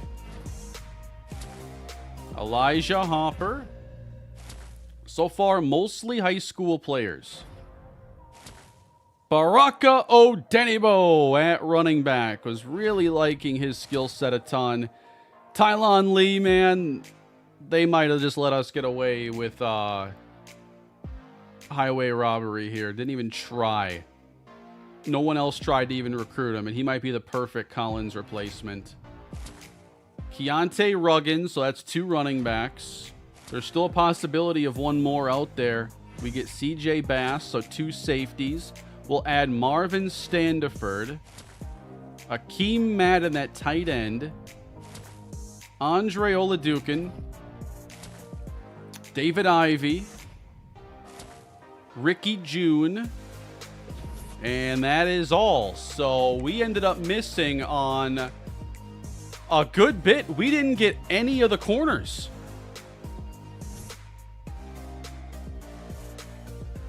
We didn't get either one.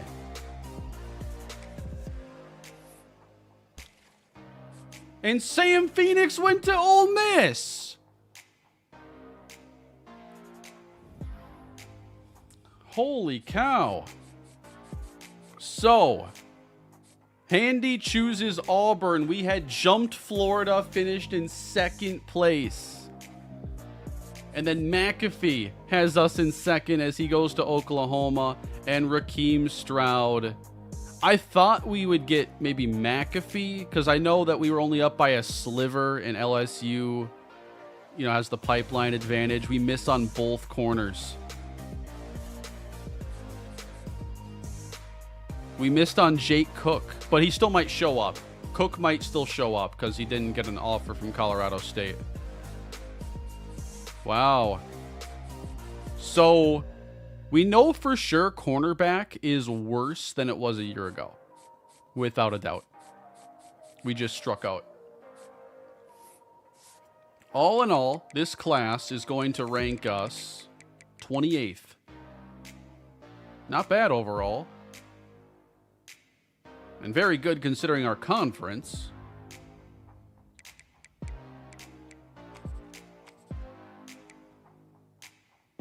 Look at Tulane, just like, we only want 11 players this year. 5 4-stars.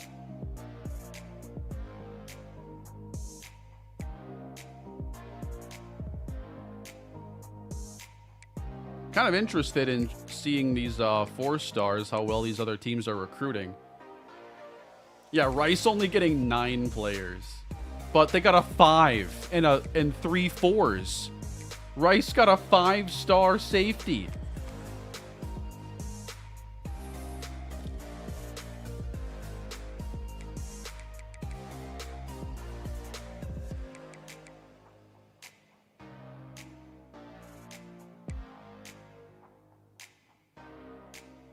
James Ramirez. They got... Is he the number 1? Yeah, number 1 free safety in the country.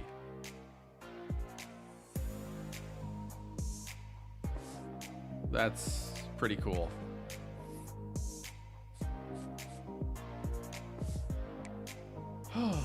All right, so we can get some depth traits quick. Y'all want to see depth traits? Chauncey Missouri's going to have impact as a backup quarterback. Jamie Finger, normal. Sam Phoenix had impact. Doug Lucky, impact. Impact. Star, Dalton Countess, but he's a JUCO cornerback, which now that we missed out in the portal, let's hope Countess takes a massive... Wait, the JUCO players actually develop... I think those are just his straight-up ratings for this coming year. We've seen these depth traits before. But we missed out on Carl Handy with Star. We're going to add an impact player in Odenibo. Star and Ruggins. McAfee had impact. Stroud had impact. Wortham has it as well. Normal on Bass. We should get Cook when rosters get set. Impact. Elite Akeem Madden. What did they just let me do? Oh my. 88 speed at tight end. Elite Dev. He's got sure hand ability.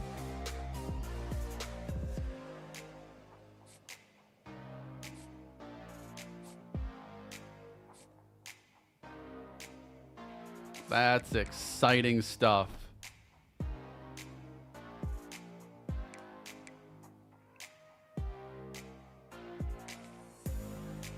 Yeah, Legend on Wenu needs to move to defense now. Let's do that right off the bat. Because he is not a center.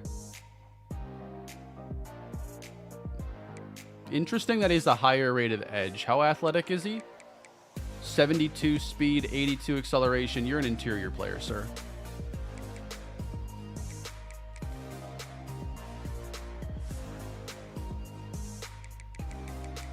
All right, I'm going to go to the restroom quick, y'all. Be right back. Thank you for coming to the stream, and I'll be back in a moment.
Alrighty. Did I get any athletes this year? None? Oh, I'm asleep at the wheel here, man. I didn't get a single athlete. We're going to get a little preview of some overalls here, but we're pre-development, so I think adding in Odenigbo and Ruggins gives us the perfect chance then to redshirt Ron Best, and I think that's probably for the best. Considering his speed and acceleration are nothing dynamic, and his break tackle is decent, and his elusiveness isn't really there yet, like just a year of development will do him a lot of good. We can roll into the year with Odenigbo and Ruggins. What's best deal breaker? Playing style. And he's a north-south receiver, which that's a lot easier to work with than like rushing yards. You know, we are going to move forward being a pretty pass-heavy team still, and that means our deal breakers need to fall in line with that. If we have a bunch of running backs who are just looking for, you know, say you're not a receiving archetype, playing style as an elusive bruiser like Robert Ringo, that's why I'm shocked we didn't lose Ringo. We should have. Maybe we will next year. But I have to kind of recruit with those deal breakers in mind. It's not easier to work with when Odenigbo and Ruggins can't catch. 66 is enough. You're not going to be, you know, the best, but I think you will be able to catch the ball a bit there. And we'll make sure we get some good receptions there. And I'm wondering if my Bargava receptions helps, because I know our grade in that area for that archetype last year was really high. I just never added up the running back receptions to see if it included him. Bargava to running back would fix that. Yes, I have to consider it. Here are his caps at receiver. He still has really good upside there. I don't think that's really the best idea to move him.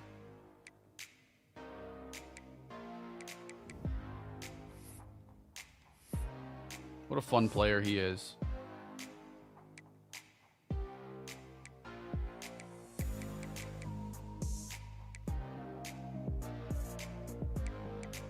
This is going to be interesting, man. So I think we can say definitively right now the receiver group is not as good as last year, and the cornerback room is not as good as last year. We have not developed yet, but I don't see anything huge happening at either spot. But Akeem Madden is already our #1 rated tight end. McCracken's like, what the heck, man? You already replaced me? With a faster version, who's even stronger with better hands and better route running. Yes, I did.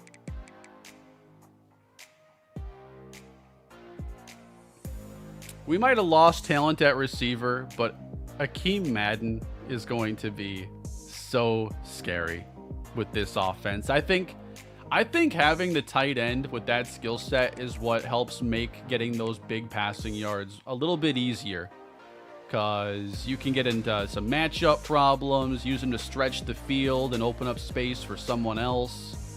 It's a little bit easier. Yeah, we'll have to check on some caps. We're doing position changes. Let me get to that quick. Let me do the primary job here. I wonder if I'll have to do some cuts.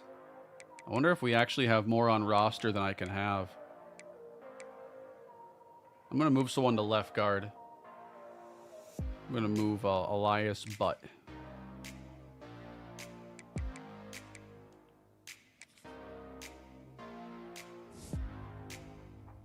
June to tight end. Ricky June, 6'5", 236. He's 72 strength, I think passes, 67 catch in traffic. That is terrible.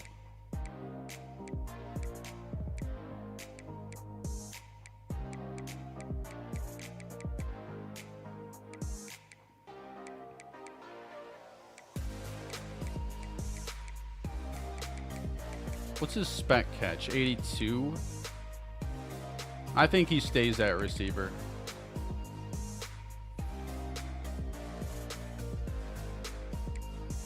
And yeah, you need blocking. Even if we're not a heavy run team, I still value my blocking. What's the blocking on Madden? 64? I mean, he's better than McCracken.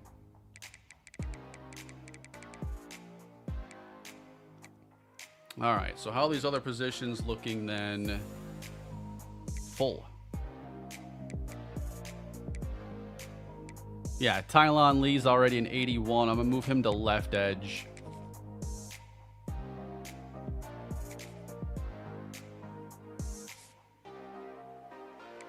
And then D tackles, I got a bunch. Brazil's coming in as a 76.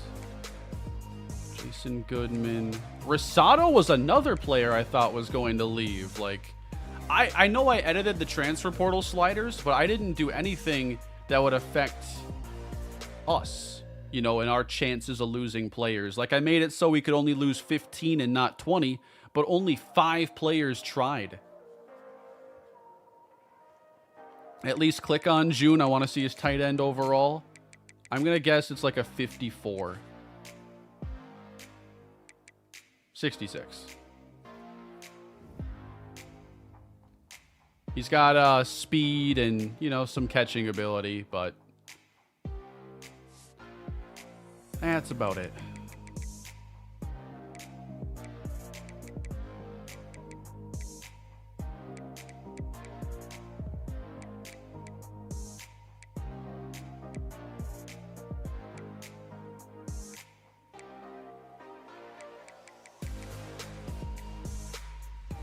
Dude, do you have... I have how many free safeties? 8? And no strong safeties? Excuse me?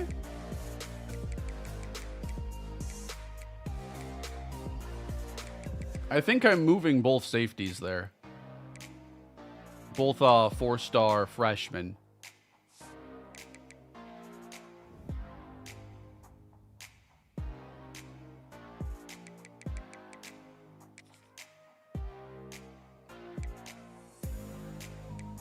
We did, like, so we play, you know, 6.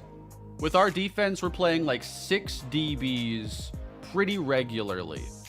We graduated 5 of them and added nobody in the portal. I tried to add cornerbacks and we lost in the last week. Doesn't that lower their caps? I don't think if it's a switch, you know, within the same position group. I know there was a concern when the game dropped that you don't want to do that, but that was addressed, I think, in the very first update.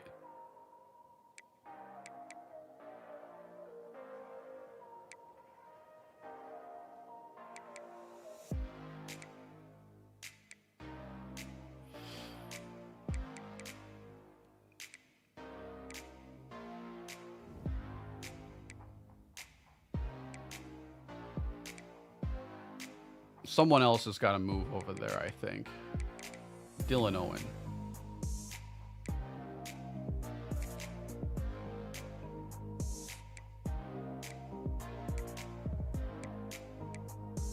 Otherwise, I think we're set.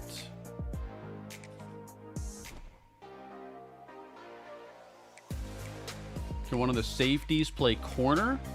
Move a safety to corner? Usually we're talking about the exact opposite.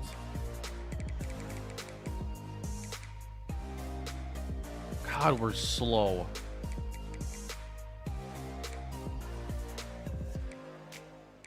CJ Bass, maybe? I mean, his ratings look more like a cornerback. Owen's too slow to consider it. I would think Bass. Let's roll with it. Because he's probably not starting... Well, he might play a little bit of safety if he were there, but cornerback might need him more. And he has press ability. All right. Good call on that, guys. Good call. That's why it's really nice to have hundreds of assistant GMs here in the chat, because I can't do this on my own.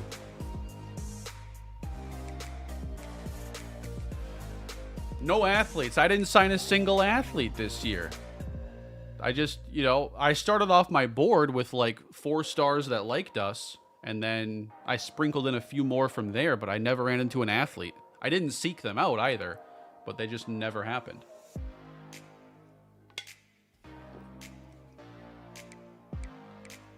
All right. I think I might actually have to cut players this year. And I'm going to prioritize like deal breakers that I don't think I'll meet if that's the case. What do you got? Ooh, CJ Bass. I don't know if that's like going to help his offseason development, but we just moved him to cornerback, and man, we're watching him in practice. This might be his true position. We found him.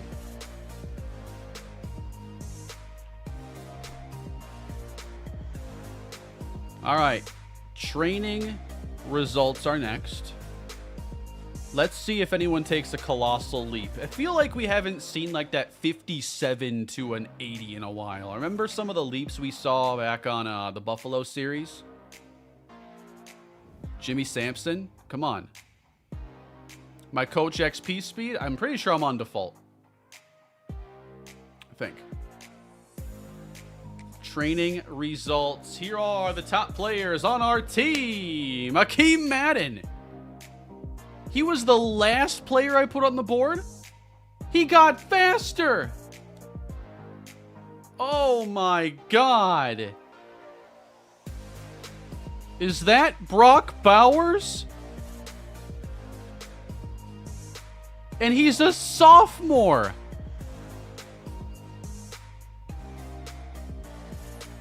Oh my God. If you are the next Kevin Kajus, though, it will break my brain and my heart.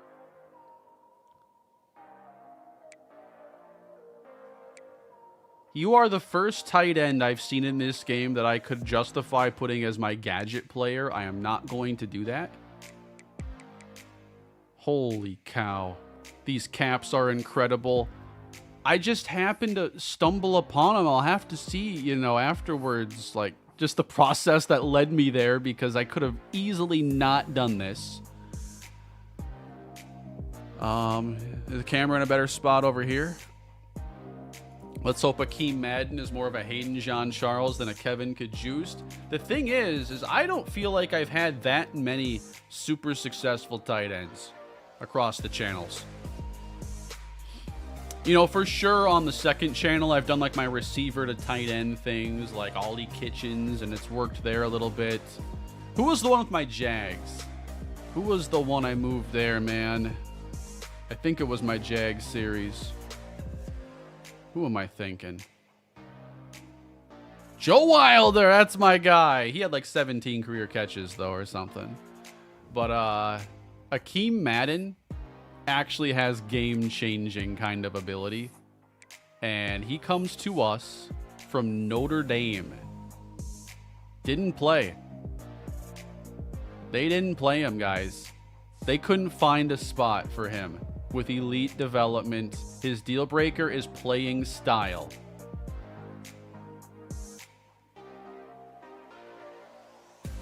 So, not only did I step up our passing game to make sure Gerald Ogletree stuck around, but getting our pass production up made it possible for a player like Akeem Madden to consider coming to our school.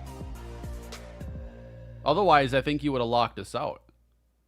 Now, we need a B+ grade, but with him as a weapon and with Gerald Ogletree feeding him the football, I think we have a good recipe there. Ogletree now has 97 throw power. The concern is that he did not become more accurate this year, and the entire thing with Ogletree is that he was going to be really good right away, but normal development would probably keep him from developing as good as some others. So accuracy, man, still plenty of potential, but we're going to have to hope. What I think here, so he needs 3 skill points here. He already owns 2. If we're just racking up production, shouldn't this get better during the season? Yeah, so whatever, I don't know how all exactly it works, but his throw power got better. It wasn't what we needed as badly.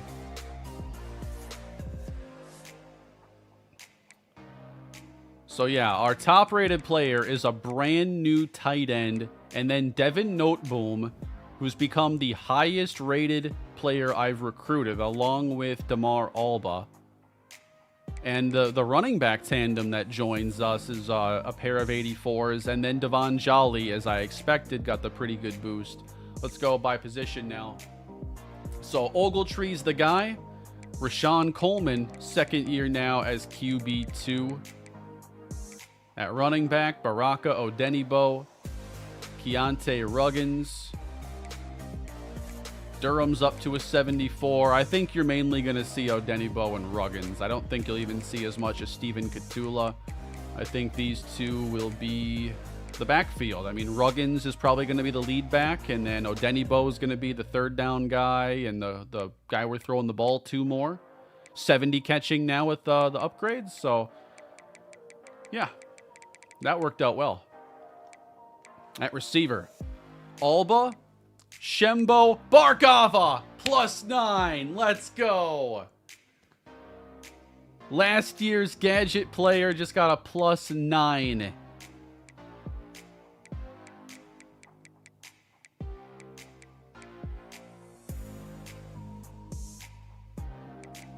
All right. I think it is Alba and Bargava are your 2 receivers in 2 receiver sets. Shembo, I think, is this year's slot. He's the less explosive athlete here, but he does have the second best route running. Actually, we have a better route runner here in Ofisa Orlando. Holy cow. I think we have a couple slot options there. And then Jalen Dwyer. Route running talent on this team is awesome. 96 spec catch for Shembo. 97 for Alba. Shembo also has really good catch in traffic. Orlando has 94 though. Orlando has the edge at a couple categories where Shembo's already strong.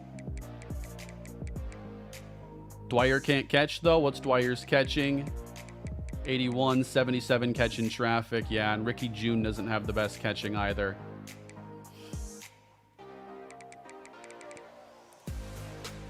I mean, I'm telling you, it's air raid time. This team looks very well set up for like a lot of 4 receiver type looks. The only issue is that playing 4 receivers means you're probably taking your tight end off the field, and I am not going to be doing that. So it's probably still going to be a lot of 3. But we can rotate in a guy like Orlando. Sweet, man. This offensive nucleus for next year. We're worse in a couple areas. Like, imagine our defense is worse and we're giving up more points. And so our offense, has to keep scoring. And look what we have to do with that. 4 receivers, 1 tight end, take the running back off. You just want to run empty?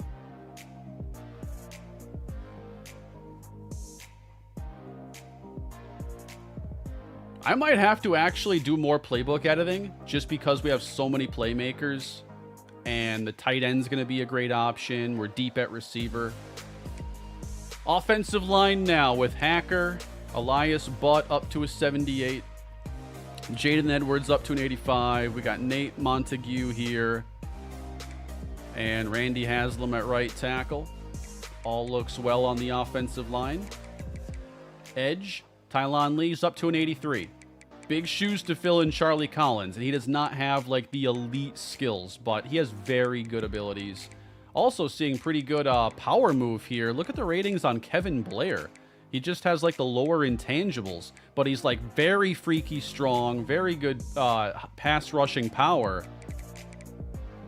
Not the most athletic guy, but Kevin Blair is someone that I'm really curious about suddenly. Devin Noteboom up to an 87. We got some good depth this year for the D-line. It might not be as strong as having just a Charlie Collins out there, but we got depth for sure. Would Blair be a good fit to move to D-tackle? At 253, you wouldn't think so, but he has the strength. Like, everything about his skill set says that well, the block shed's a 63, so maybe that's the big hole there. Probably keep him on the edge. And, you know, a good run-stopping edge can lead to so many TFLs. It's still a good idea to keep those guys out there. D-tackles. It's not a lot better than it was a year ago, honestly. It's about the same. Because Herrick and Souls just didn't develop much. Souls got 6 more power moves. Explain to me how Souls didn't get a better overall despite having 6 power move and 6 more finesse move. I guess those don't help his gap specialist. Do you have any recruiting house rules? In this game, not really. I didn't develop any house rules for this one.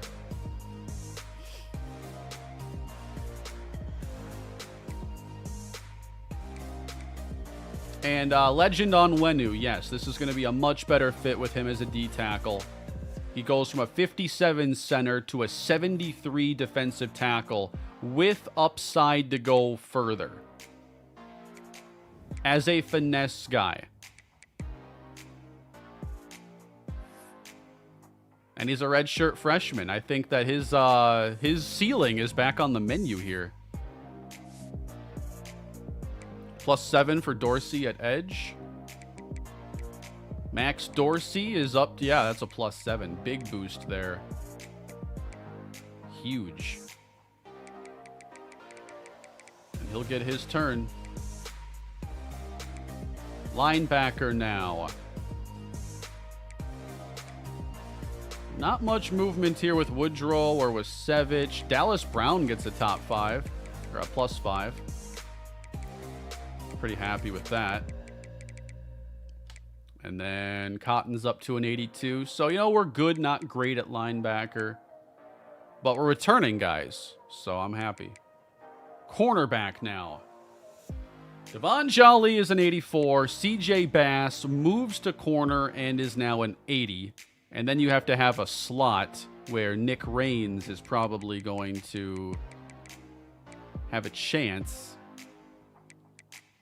Jamerson Sharp got a little bit faster this offseason. He's got the second best man coverage on the team. Man. I think it's going to be tougher to run man-to-man this year. I got pretty comfortable with that.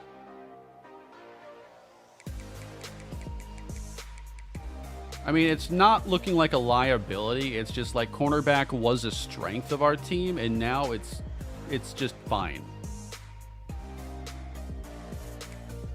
Then at safety, Braylon Wortham. Big shoes to fill there. Pretty good leap taken here by Cordell Herring. And so Wortham's going to start at one spot. I mean, Herring, he's going to be at least a top 3 safety with that 88 man coverage, 83 zone. 48 strength is wild, though. You gain 6 pounds. Only 2 strength. Yeah, I think that Herring is going to be one of our starting safeties. It's probably Wortham, Herring, Rennell. As we continue to play 3 of them. Play Herring at corner.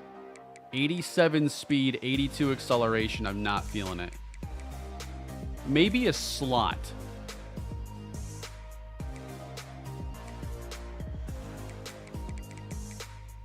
But that acceleration, like, he's a bad mover.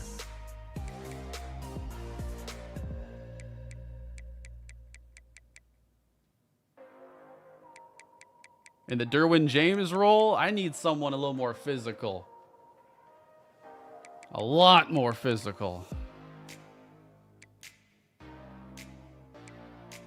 That acceleration's brutal, yes. If it were like 90 acceleration, we'd be talking about like, okay, he's slow, but maybe you get away with it. With 82 acceleration, slot only if you're going to play him at corner.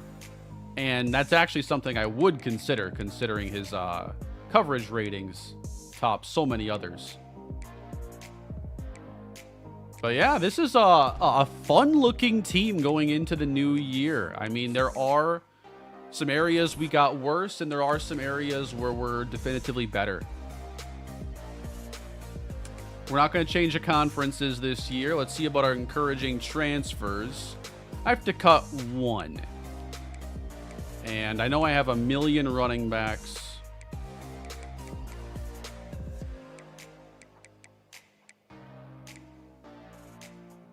And I was kind of thinking Ringo, considering I don't think he ends up playing much with us, and his deal breaker is just, it's cooked. I think it's going to be bad. So unless there's a more obvious player to let go. Dwyer's a junior. I can't cut June because he's a first-year player. And then some positions have a minimum that I have to maintain, so I can't cut.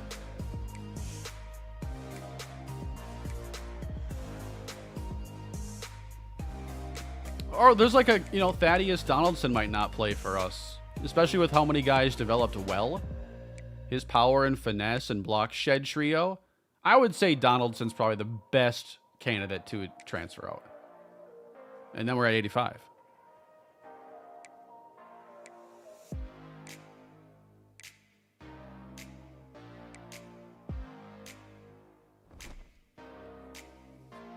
Cool.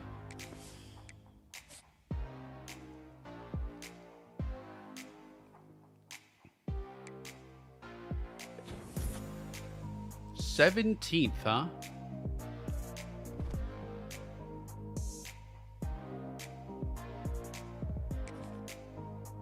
All right, so for our schedule this year, we're locked into a week 1 game against Navy, week 2 against Memphis. We got Louisiana Monroe again.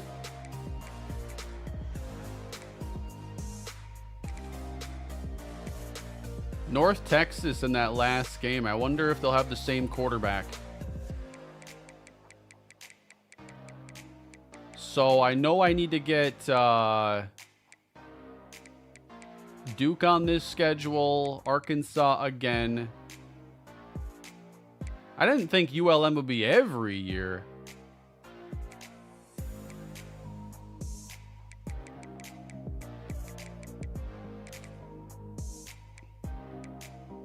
And this is the year we go to Arkansas.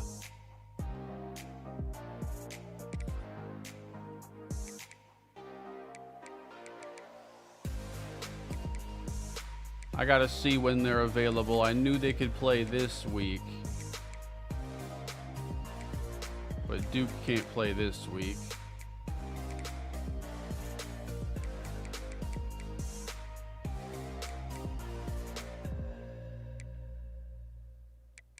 So what if we play Duke here? Could I play Arkansas toward the end? No.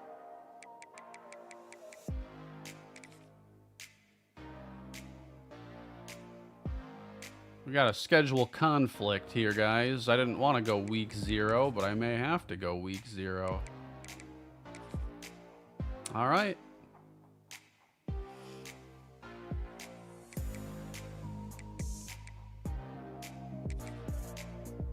So that's Arkansas, Duke, ULM. I need one more. And then Memphis is at home. 2, 3, 4. Dude.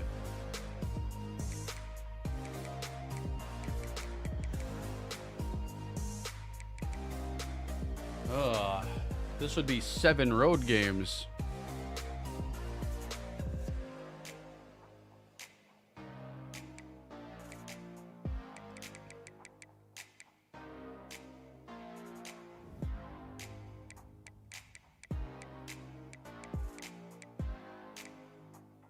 Try Duke week 13.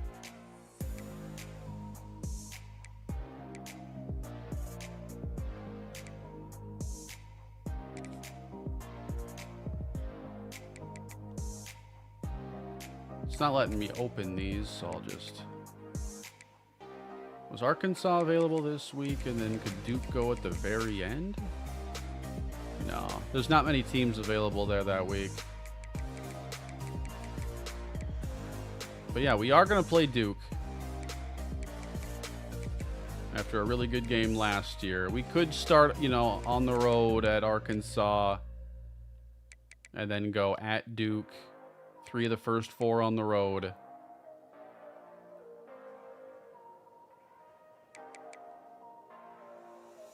Duke week 0. Were they an option? I mean, I think any team's an option. So this is the other way. We could just flip those two if we want Arkansas to be the later game.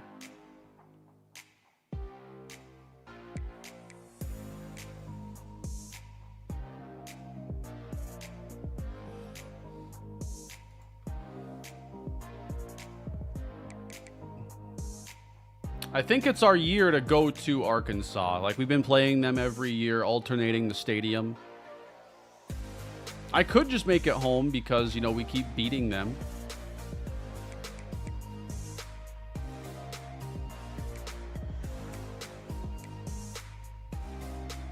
Yeah, we have another game. We're going to put another game on the schedule. There won't be back-to-back buys. This is only 11 games.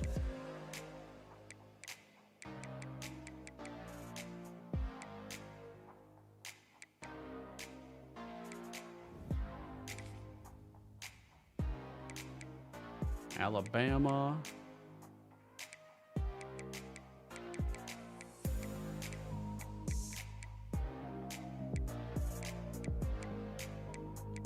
UConn at 21.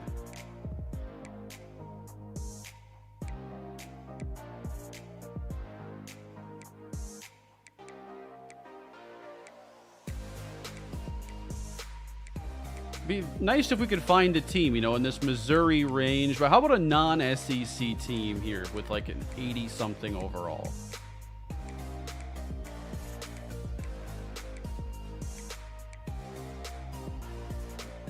I wouldn't hate a game against Boise State, to be honest. Arizona State would also fit. Be a little bit different. Arizona State, Boise State. Which one could be more interesting? I think I have to just throw a placeholder game in here quick.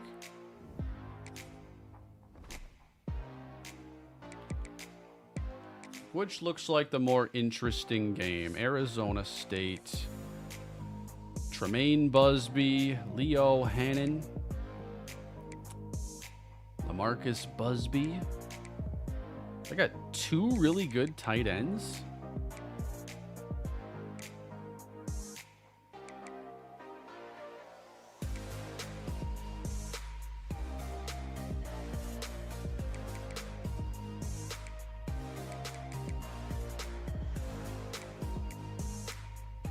Okay, there's one candidate. And then Boise, Andrew Alford, Austin Redfield. Some really good receivers.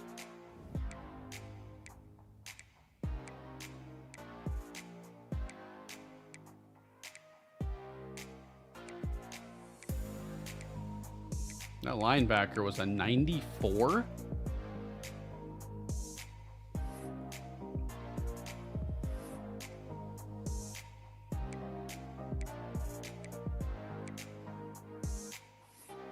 Colorado State. Are they going to play him this year? No, he's not even there. They have a really good quarterback, though.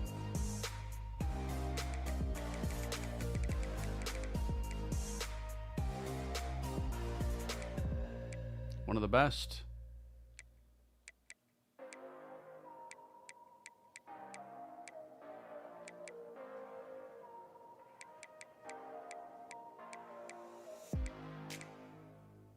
Dude, some of the best quarterbacks are at the randomest teams here. Like, Old Dominion has a 90 plus. Georgia Southern does. Tulsa, I mean, there's had Akili Smith. Is Stephen Harris starting for Alabama? I'd be absolutely shocked if he was a top 6 receiver on that team. So, naturally, he's a... How do you be... What?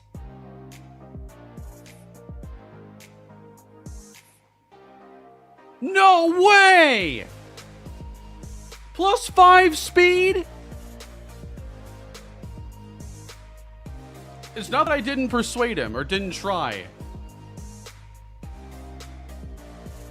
I couldn't do anything about losing him. I tried to persuade him.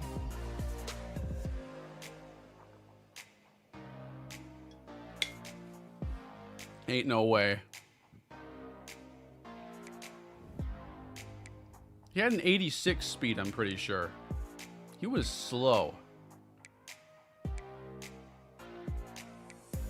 No way, man. And I even said earlier in the stream, you can find it, that I'm like, I'd rather keep Shembo than Harris. I didn't see a leap like that coming. Maybe I forgot his caps were unbelievable.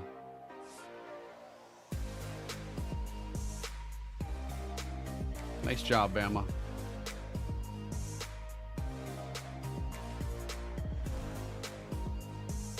Yeah, let's see if Texas still has Bo. I forget his years.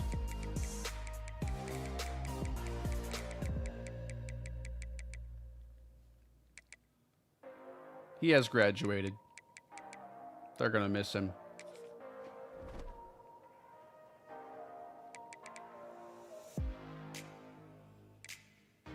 All right, so we're looking for one more game. The ASU matchup and Boise State matchup both look really good.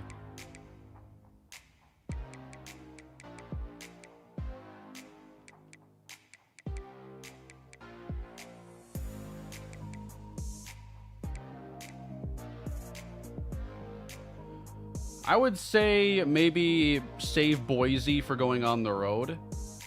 But I think that to even out the schedule, this needs to be a home game, and so maybe Arizona State. But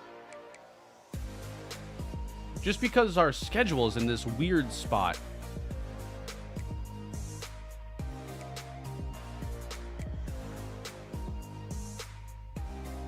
We're going to have a bye in week 5 and then the late bye in 13.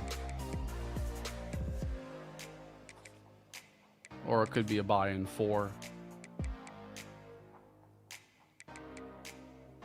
I like going to these schools, though, so... 22 and 23. I mean, there's really splitting hairs here.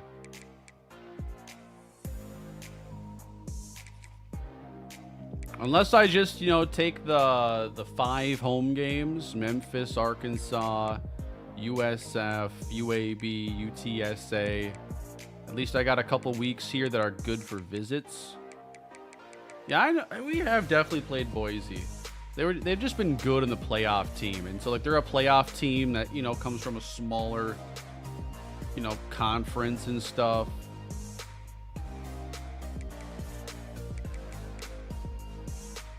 I'm going to make it a poll.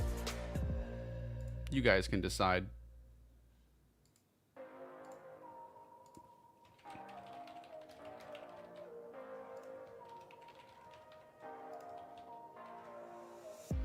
I'll give you guys a couple minutes on that one. Check West Virginia. Yeah, someone said to check West Virginia earlier.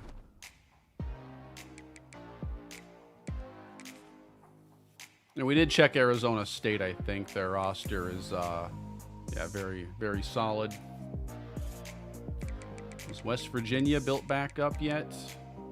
Certainly needs some more work. But yeah, the team overall still continue to confuse me. I think they're generally in, like, the right tier. But I don't think, like, 69 overall is all that accurate. Like, I was looking at our team, and I'm like, why did we go to an 86? Because I feel like our overall spread is the same as last year. And there are multiple position groups that are worse, like cornerback, and like our defense got a higher overall. And we lost Charlie Collins. We like lost our 3 best defensive players and our overall went up.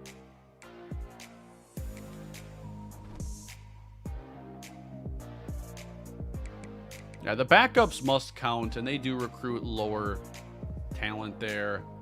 Yeah, we always have pretty good depth. And maybe that's like what the overall formula looks at. Maybe too much. It looks like the voting is pretty definitive. We already have over 100 votes, and it's close to, it's at 69% ASU. So you guys want to see a fresh team. So it's going to be Arizona State. That'll be fun. You know, Big 12 team. We don't see them often. And then is it going to be a home game or a road game? I guess, you know, we were meant to go to Arkansas this year. Do we skip the Arkansas game? Like,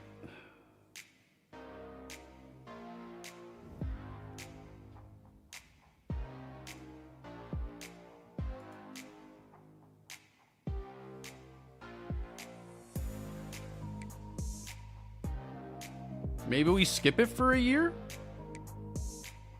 Come back next year? Let's see how good they look. Like, are they an intriguing team to play? Are they worth our time? You know, we got 2 playoff appearances under our belt, man. Logan Clinton, senior.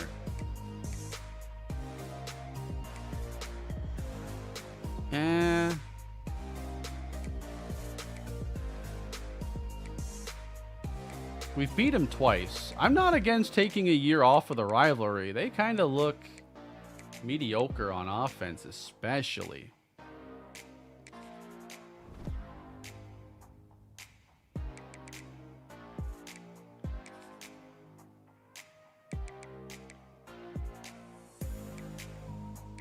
So how about we play Boise State and Arizona State then? Oh, man. That would mean we don't play an SEC team this year.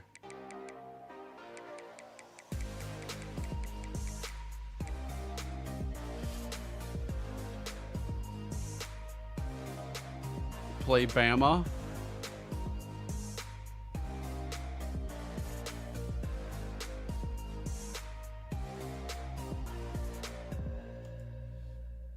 Play a hard school. I do feel like I need to play an SEC team every year, though, for like the whole road to the SEC kind of storyline. But man, I don't know if I want to play Alabama. But I do want to see Stephen Harris. Like, Auburn would be a great team to play with them being 13th. Florida are the defending champions. They're ranked number 2. Georgia's at 5. LSU's at 11.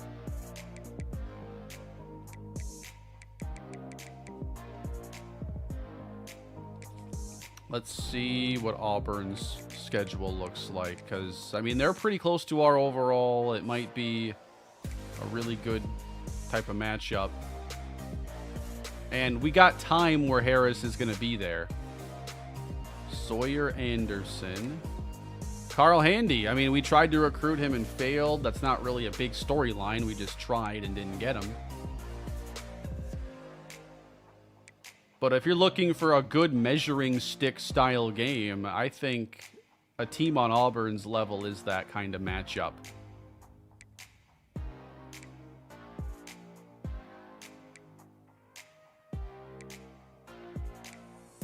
I think our receivers could eat on this secondary, though.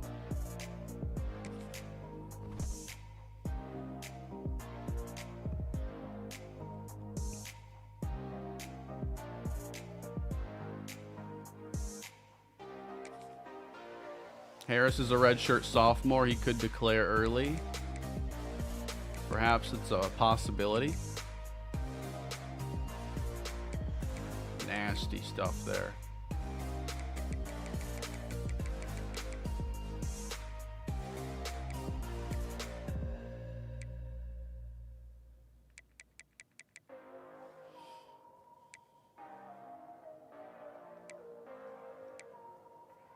What's the best school on the schedule?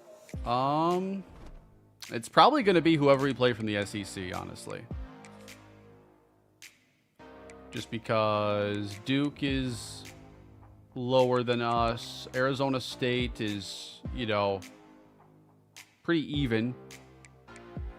Do you guys want Bama?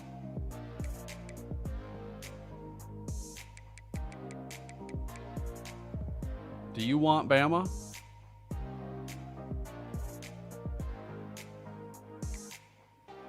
We cannot play them at home, though.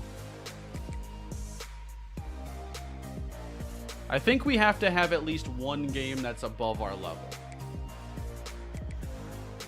rather than just like even or lower. Bama as the counter to the forced ULM cupcake game. Yeah, I kind of get that.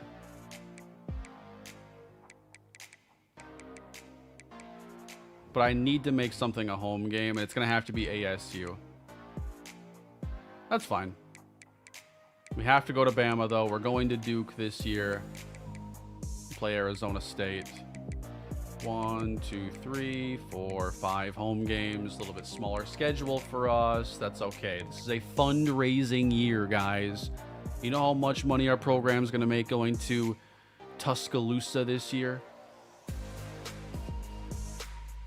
And Duke, those nerds are going to pay us good to go to Durham. Between the good old Vols, Auburn, or South Carolina would be a good metronome of SEC teams. I think when we join, we're going to kind of blend in with that, you know, lower level. And I want our, you know, experience into the American Conference to feel like it's a complete thing. And then transitioning into the SEC, hopefully at a point where we're not a pushover, and I don't think we will be, but have plenty of upward potential. And there's a big, a lot of tiers within that conference itself. So I think it's playing out perfectly. I think we're right on schedule there. Give me a 13th game. I don't want to play just 12.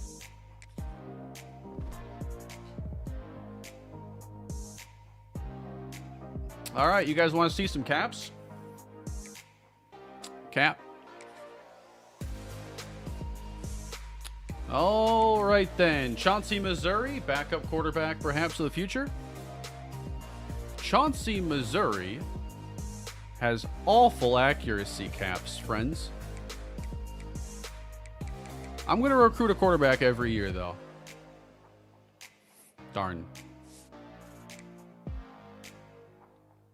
We'll even check on the transfers because many of them are still not seniors. Baraka Odenibo, basically finished product here at this point.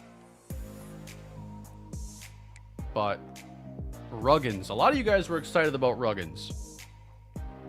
Star Dev, really good caps. Elusive is uncapped. He can play. He comes to us from Georgia.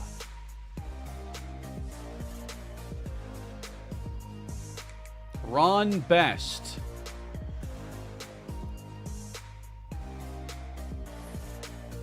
All right.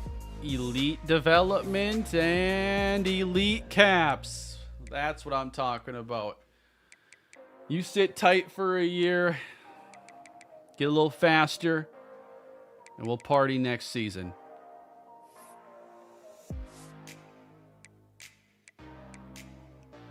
And Ruggins, you know, we need to get him some playing time, and I think that will not be a problem. He's a contact seeker.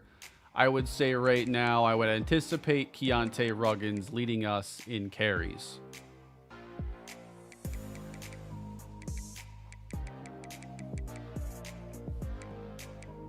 At wide receiver, I didn't do a lot, did I? David Ivey. Next year, he'll be a senior. If he develops well, he might even play. I don't got to check out June's caps, guys. He's a senior. But okay, I'll entertain you. 43?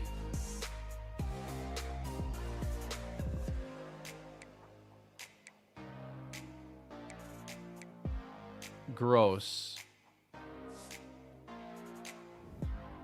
Oh, Akeem Madden. I forgot about Akeem Madden for like 2 minutes. If you have just joined the stream recently, just know that our biggest addition this year is Akeem Madden, a sophomore tight end who did not play for Notre Dame. Think Bo Jackson coming to us from Ohio State, but at the tight end position. Elite dev, highest rated player now on the team. And we get to now have a tight end with 90 speed, 85 acceleration. He is strong. He's not going to be a complete liability in the run game. As a matter of fact, he might be pretty good at it. There's nothing he can't do. All I can think is, oh yeah, and his caps are awesome. Is 80 the number we want to go with? Does he go single digit at tight end?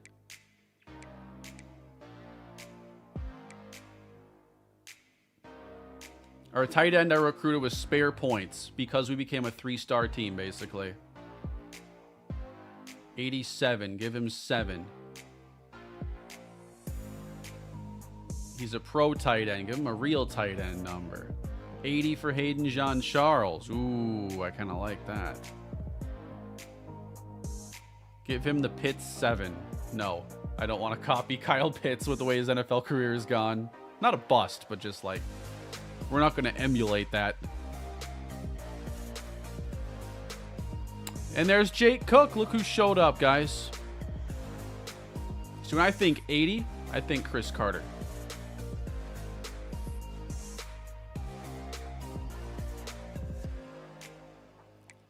Here's our plug-and-play guard, who might even be better than Cupperly, just in terms of being a well-rounded player and a more capable pass protector.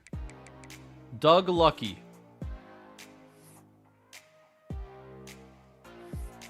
First thing I want to do is change his number.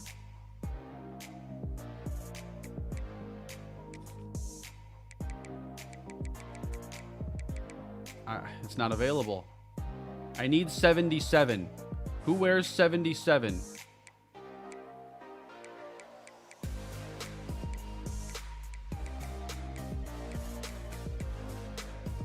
Josh Casa. Yeah, you're going to change your number. 4-star tackle Josh Casa. Uncapped pass protection, but a limitation on his run blocking. That sounds okay. Lucky number 77. That's why we're giving that to Doug Lucky. Josh Costa can take Christian Darrisaw's 71. How about that?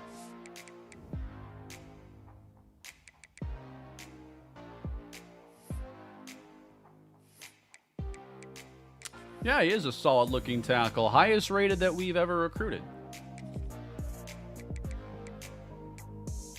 There. Now you'll always know that Doug Lucky is 77.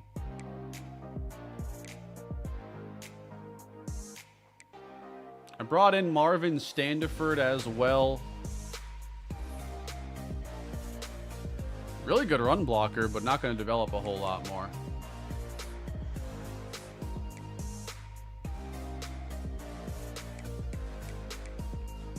All right, Tylon Lee. Not really important to see caps on seniors. They're not developing regardless. Mostly just want to see the freshmen. Not Max Souls. Jeffrey Brazil. Star development. Really good caps. There is your game record. This is the true Charlie Collins replacement. Give it a year.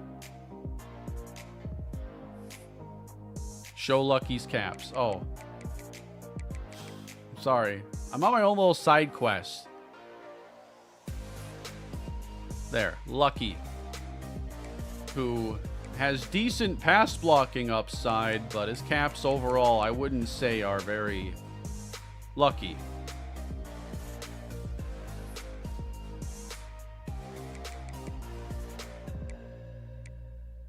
All right, Andre Oladukin should be a rotational guy, might start next year. And his caps are really good. But if this is where he is as a junior, I don't see him taking a huge further leap. But if you're going to be out there, you cannot wear number 73 as a pass rusher. That makes you look 30 pounds heavier.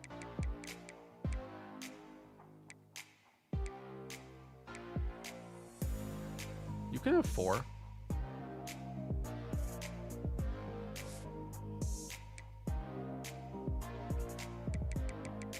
Elijah Hopper.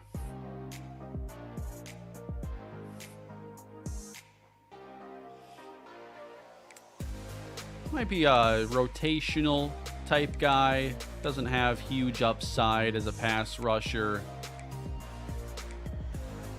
You know, finesse doesn't have a bad cap, but it's not his archetype, so I don't see him doing a whole lot.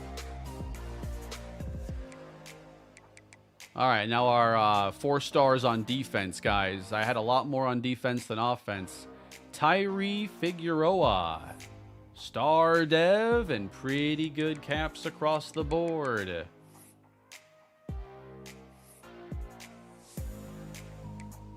And then we also ended up with Ahmad Tiffin.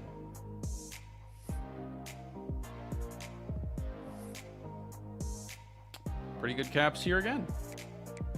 Excited to see how they develop. And that pass rushing on Tiffin, though. Hold up for a second, please. We got 82 power, 82 finesse from an off-ball linebacker. You might have to have a hybrid role. Are you Micah Parsons?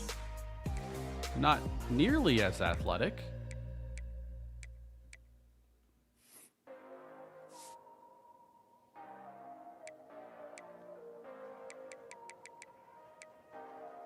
Nate Hickok.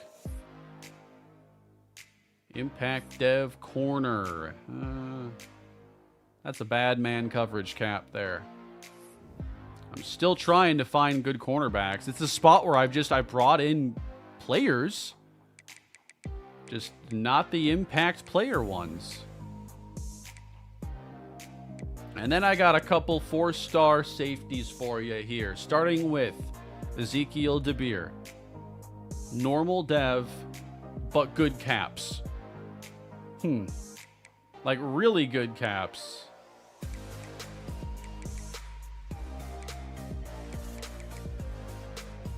We'll see. And then Steven Ricks. Pretty good caps again. Uncapped coverage. A little more coverage upside with Ricks. A little more run stopping upside with DeBeer. And our kicker, guys. Jamie Finger. 91 kick power is where he will stay. I have no idea what Amaya had. 91's a pretty good value to have, though. I'd imagine that's one of the better. Let's see. You can do better. A lot of teams are.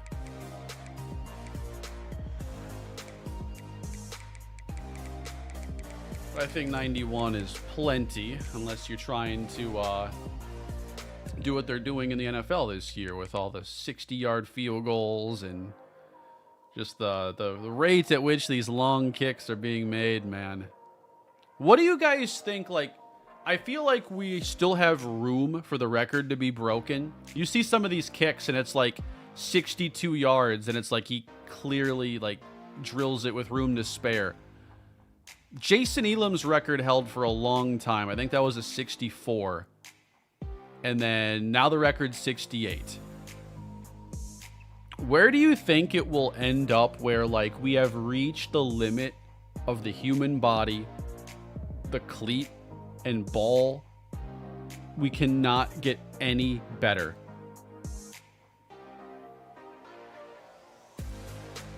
Oh, Elam's was 63. They're going to have to make the field longer. Might be a little expensive. The stadiums, don't have room for much longer than 100 yards. It's essentially a 120-yard field with the end zones. I think 72 yards would be max. See, if we're at 68, I know 70 is doable. And then I wonder, well, what if it's a windy day? Can we squeeze a couple of extra yards? I feel like the limit is going to be like 73 or 74. You think 75 is absolute max?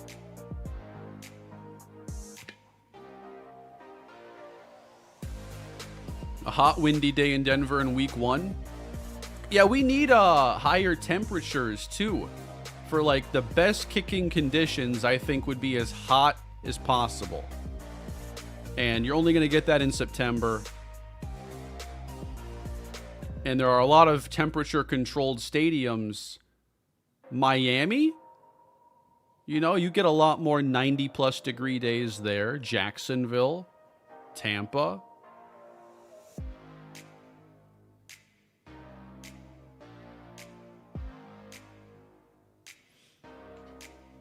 Yeah, maybe 75 one day, guys.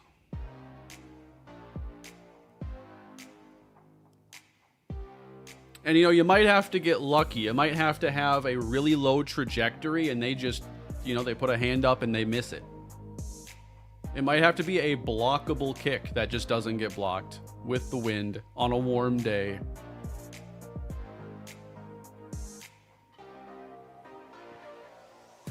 The all-time record for a field goal is actually a college record, 69 yards in 1976. Is that real?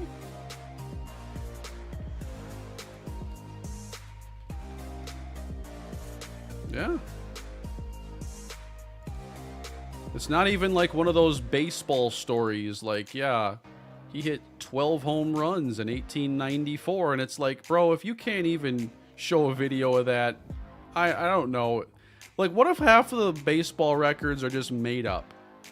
Because I feel like if I were alive in 1900, no TV, no video games, I'd just make stuff up for entertainment.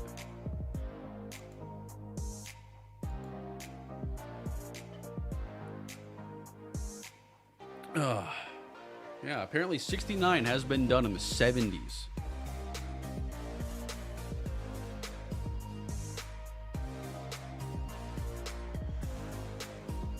The single season RBI record will never be broken. It's like 195.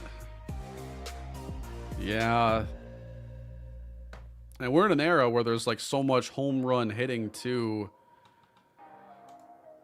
At the same time, I'm not sure like the high home run rate in general is optimized for like the highest total RBI count, because it's not just like teams have more home run hitters. And I wonder if the numbers are out there. Like, if you're to look at what percentage of home runs are solos, 2-run, 3-run grand slams, I feel like the last 5 or so years have been like the solo home run renaissance. I know in the last couple of years we've seen kind of a turn back to a little bit more players getting on base, higher batting averages and everything. So, maybe we're not at the peak of that.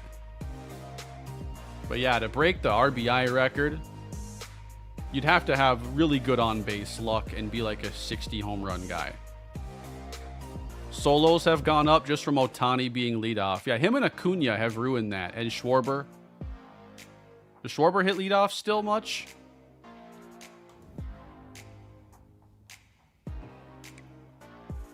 All right, guys, I think we have to put together another draft board here. Another recruiting season is underway.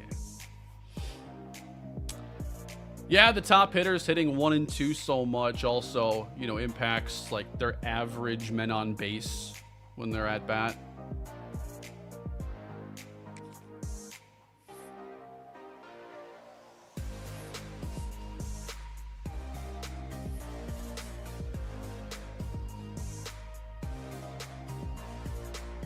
Think we can get a 5-star this year? I mean, this might be the year to strive for it. But I always lead off by seeing, you know, who is interested in our program, and then to keep in mind what positions we need to target. So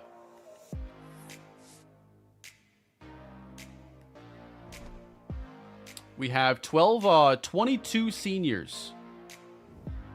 We should keep looking at quarterbacks. We are graduating 2 receivers, but none are DeMar Alba. He could declare early as an 87, though. We are going to lose 9 offensive linemen.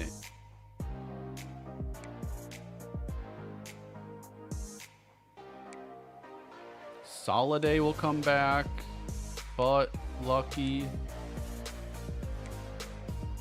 I need offensive linemen. Many big men.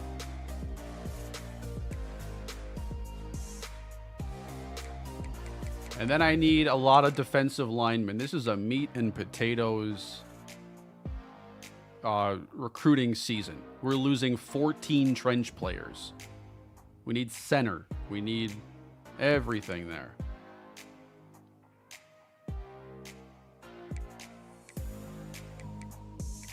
And I think I have to try to find better corners. I have enough corners. They're just not that great.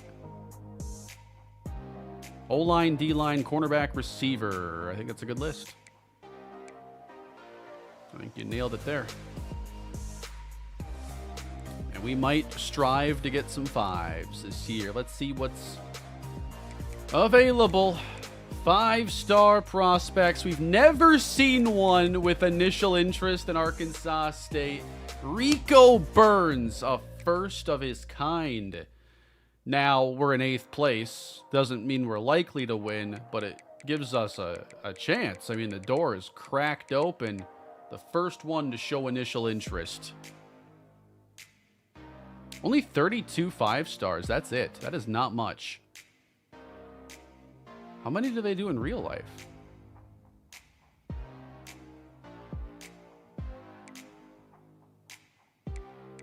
It's always 32.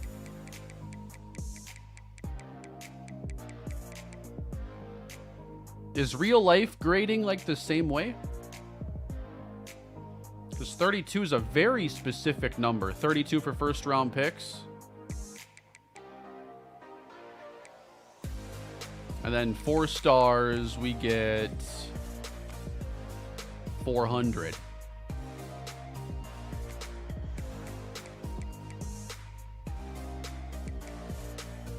Christian Fine. And Vince Trueblood. Can I get some cornerbacks with initial interest? I got a couple. Khalil Ezekiel and Randall Lyles. Both are zone archetypes. I would like to find something to complement that. Got any pipelines that fit here? I got a bunch there. Deontay Dobbs. Rico Blue.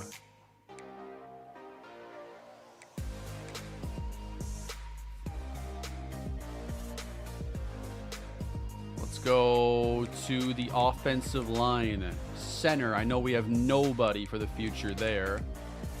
No 4s with initial interest, and there are not many 4-star centers. We will certainly be going for at least 2 of these guys. But no pipeline advantages here. I'm going to put Rodney Tuipulotu, considering deal breakers, an A+ for sure.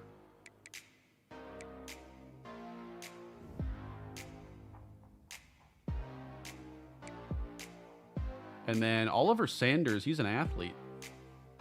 Let's put him on the board. And then let's go to guard. Yes, a 2 or a second on the board there for Cole Sandland. Sandland. See, Sandland is a manga and an anime. They dropped a game last year.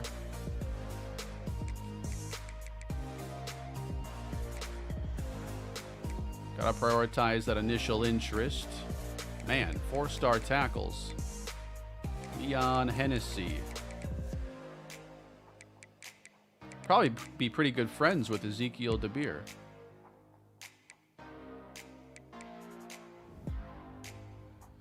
Yep, it was an Akira Toriyama manga.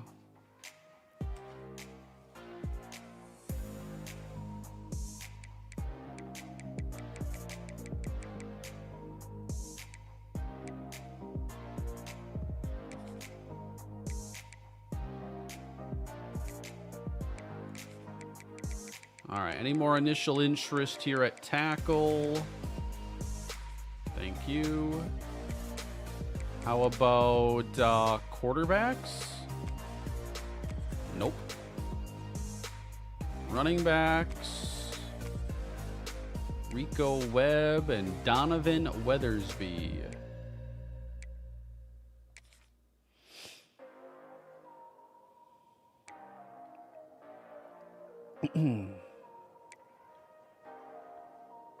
Yeah, I do have some coaching points, don't I?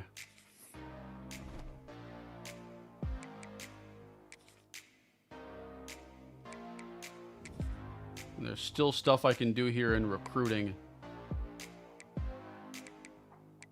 I'm not sure if I've missed the opportunity for the increased starting interest. I think all that's pretty much set.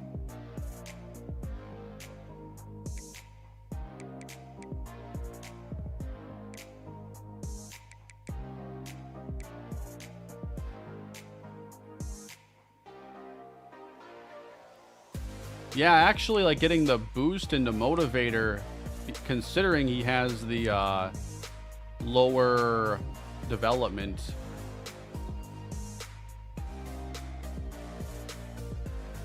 I think we're gonna go to tier 3 here on passing game because I want that off-season training boost. I gotta spend these at the right time though.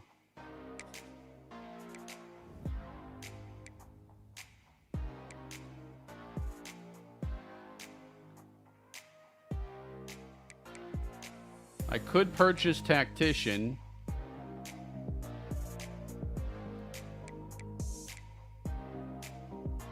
I kind of want to save up for that.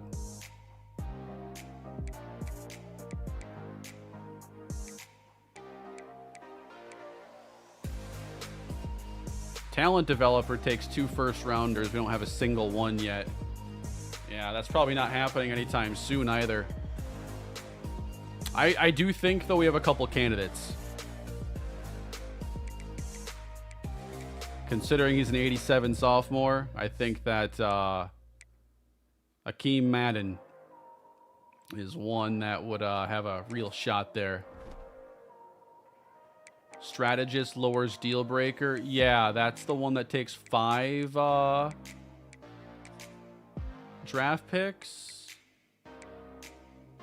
Or was it? Oh, yeah, that 4 bowl games, actually. It's just so expensive. I love to drop that deal breaker threshold. I wish that was in a different one.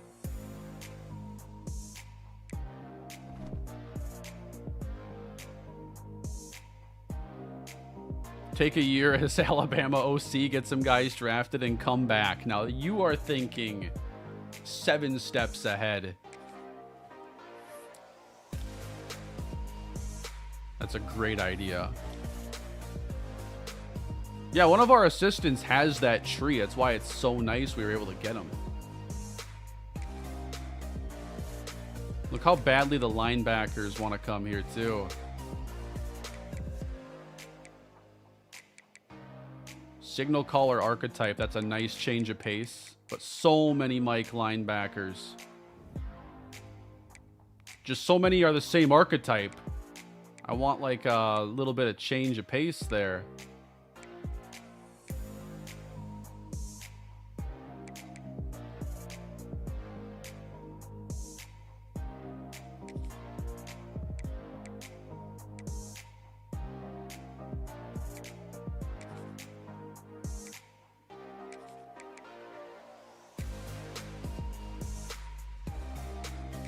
I'm up to 22 players so far.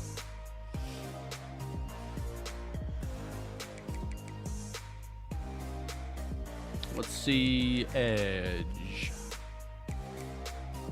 Nick Florence. And Nico Gooch. What a name. I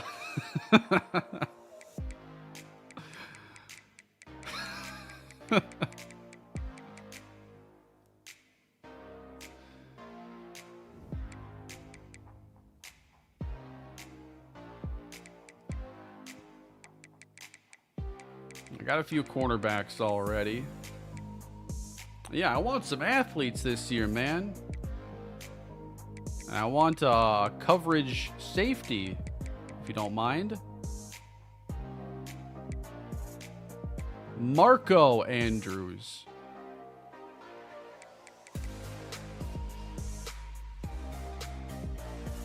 And then the top athletes, too. We're going to put the top athletes. Man, there's so many linebackers.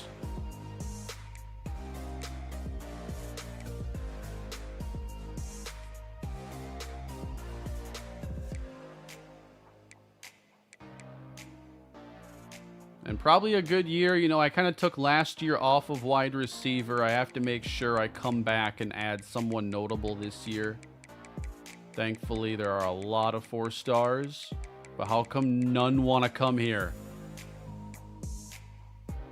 We need more route artists, though, and there are a bunch.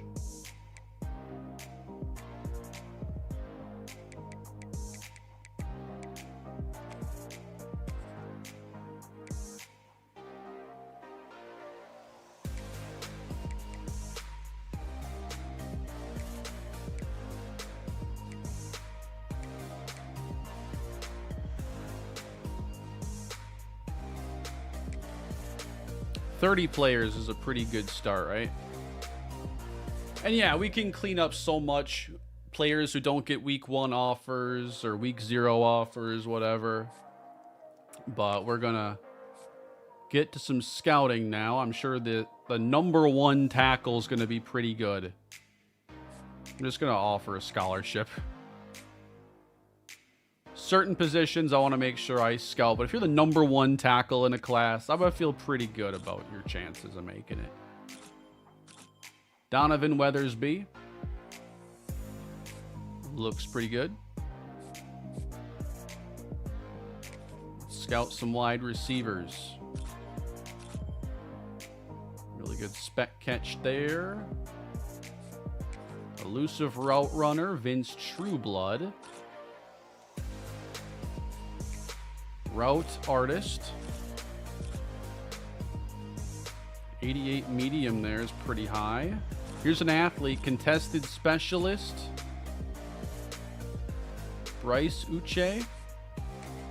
And Rico Dial. I'm not getting a ton of speed here.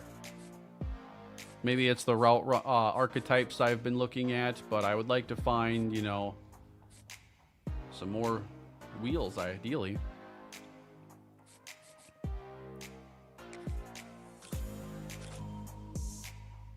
.86 finesse, 82 speed.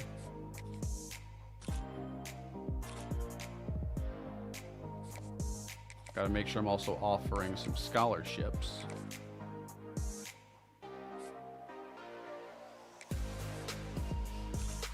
.92 and a gem.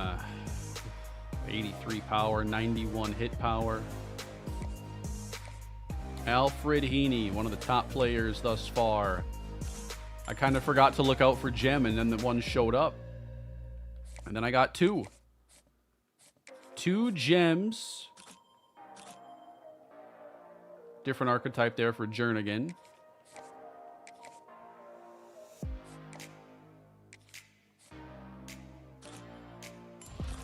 Oh, 78 speed too. I gotta take you off the board.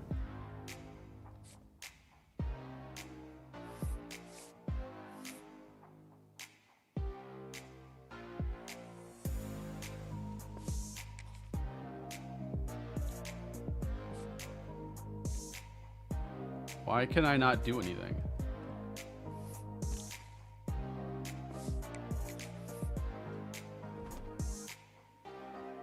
Must get stuck there sometimes.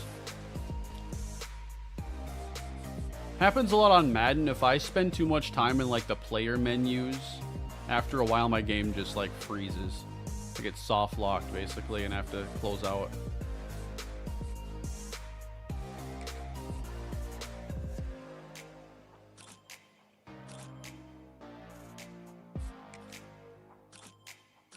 .90 speed.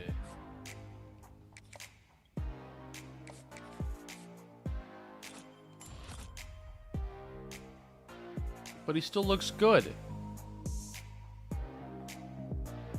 I'm still interested.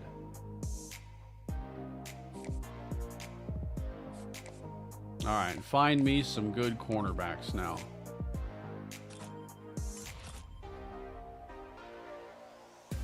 Ezekiel had a second on the board too. That's brutal.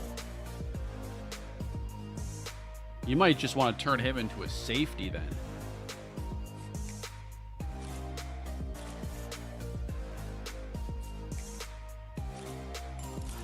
Jim, Deontay Dobbs, we'll offer to him and Randall Lyles.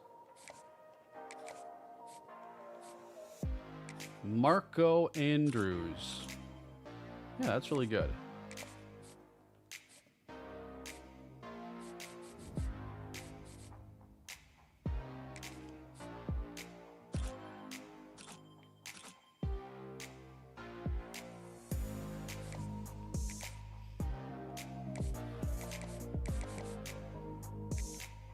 All right, let's go back to the board and find us a couple like gadget receiver types.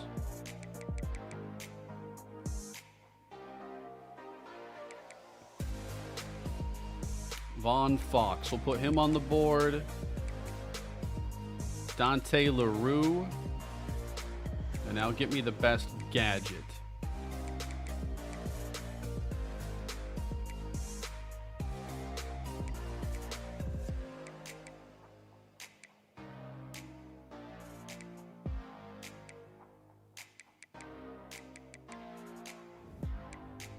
Not a common archetype, is it? DeMarcus Daly.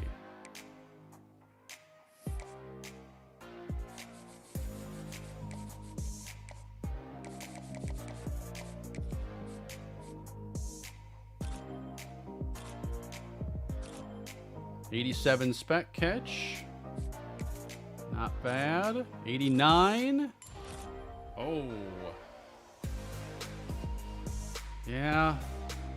I want better starting speed out of a speedster archetype.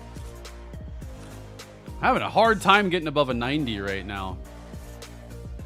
Real hard time. I'm going to keep trying. I'm looking for like that ideal receiver.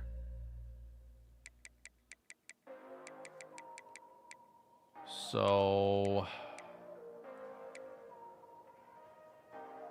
Johnny Shelley, I don't think I scouted.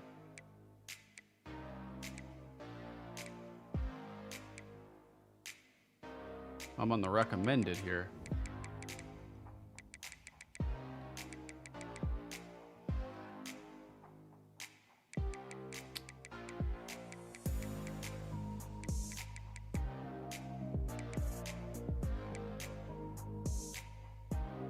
Dominic Keene, route artist.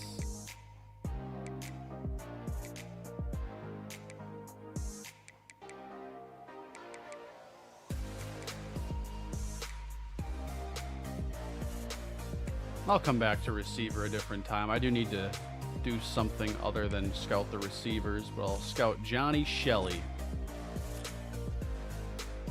A little bit more dynamic than some of the others.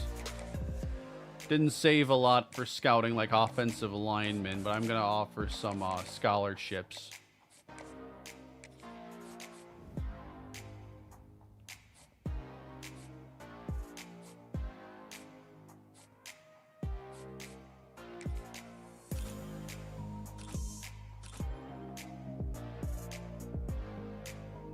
Mainly a pass blocker there in Cole Sandland.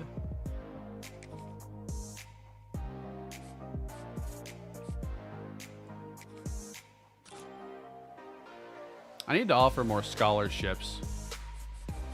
I can offer like 8 more.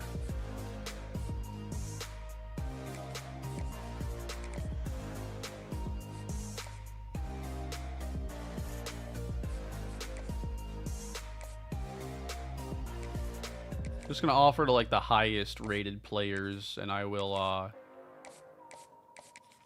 end up probably doing more scouting in week 0.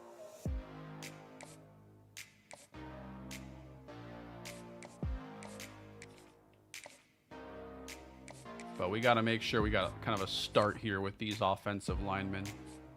And we do.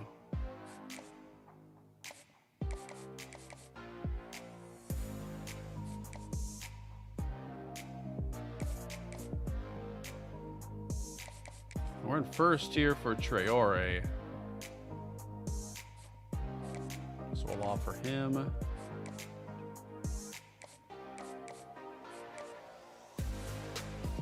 I think we're in pretty good shape there.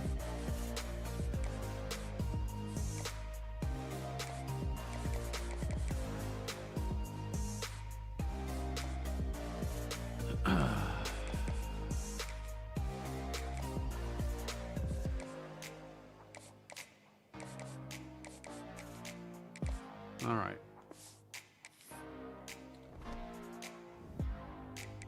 We can move on to the new season now.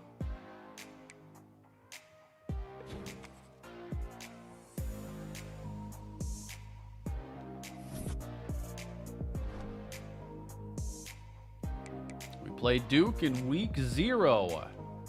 One more peek at the recruiting board, just to kind of see where these are going. If we get locked out on anybody.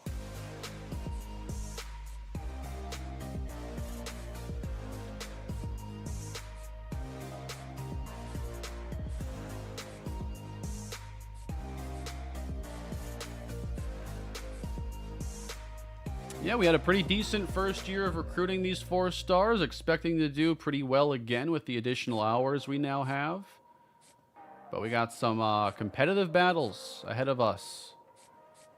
No lockouts, nothing like that yet. So I'll take some more time later on to sort that out. But I think we got to get at least a little bit of play time today. I got to see some of the new faces here. And I want to see the new tight end.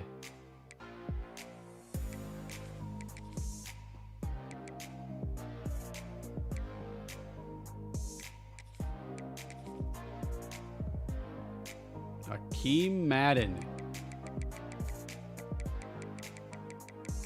You know, that's the main player that we added in this stream where it's like, okay, this player gives us something we did not have a year ago.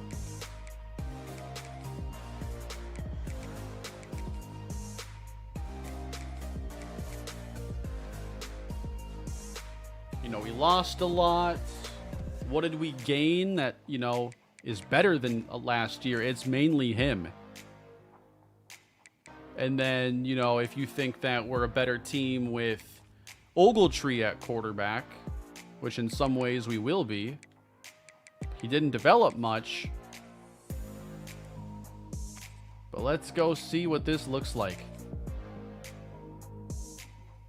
It might suddenly turn into a good red shirt season for McCracken, considering last year he didn't get the red shirt. And he just has so much overlap where Madden, you know, has his role in hand. All right, guys, let's get some plays in. Let's start off here with just a little 3 wide.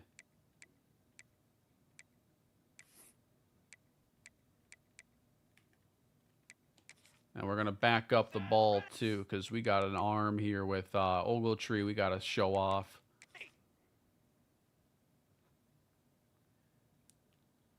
Yeah, let's go to hour 35.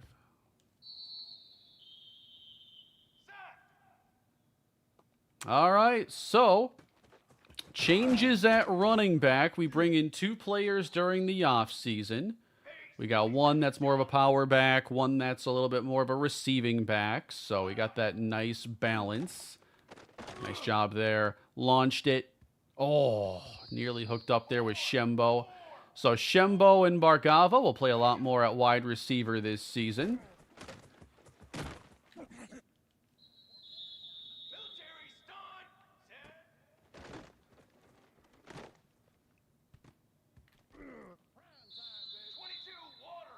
And of course, Akeem Madden at tight end.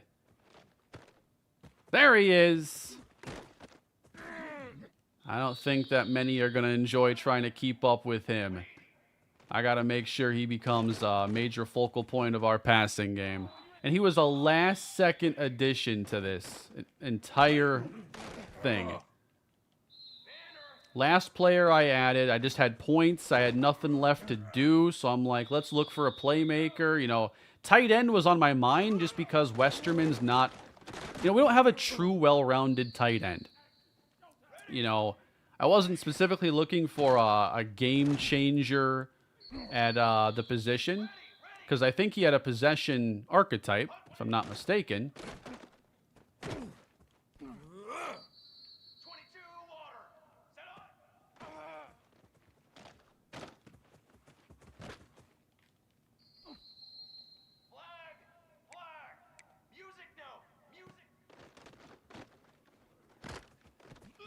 Defense is kind of eating me up here. Let me switch the formation.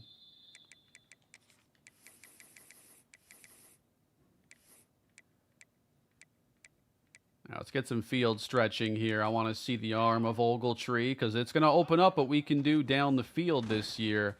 And now this is Odenibo. Baraka Odenibo. Better pass catcher at running back. Kind of playing the D'Angelo Cooks role there.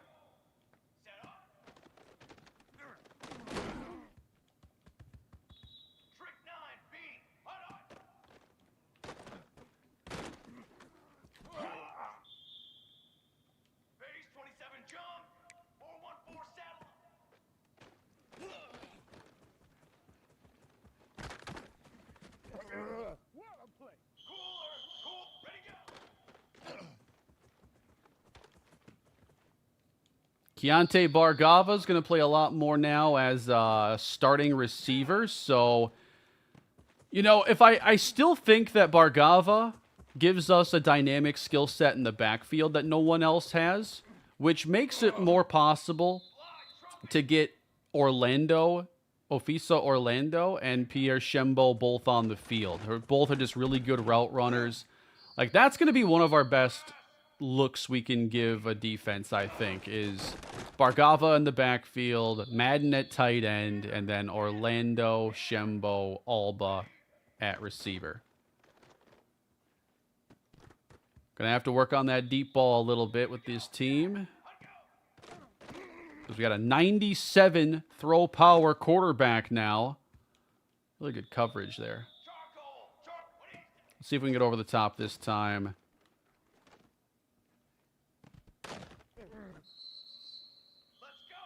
Yeah, Bargava's kind of our Tavon Austin. He's a gadget guy. Man, this defense is playing extremely well.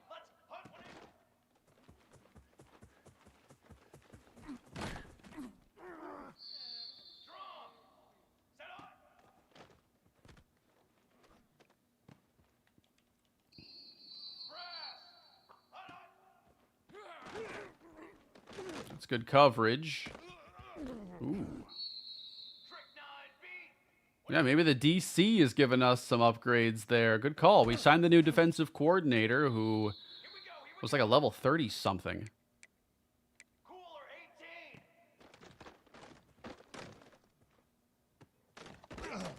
I still have this tendency when I'm throwing the deep ball, like, you do not have to hold the button long for it to register as a bullet pass. And I'm certainly not trying to throw deep balls on a line. I've never really been in the habit of just, like, tapping the ball because, like, back in the day when you would do that in Madden, the lobs were, like, obnoxiously high and you would just never want to throw the ball like that.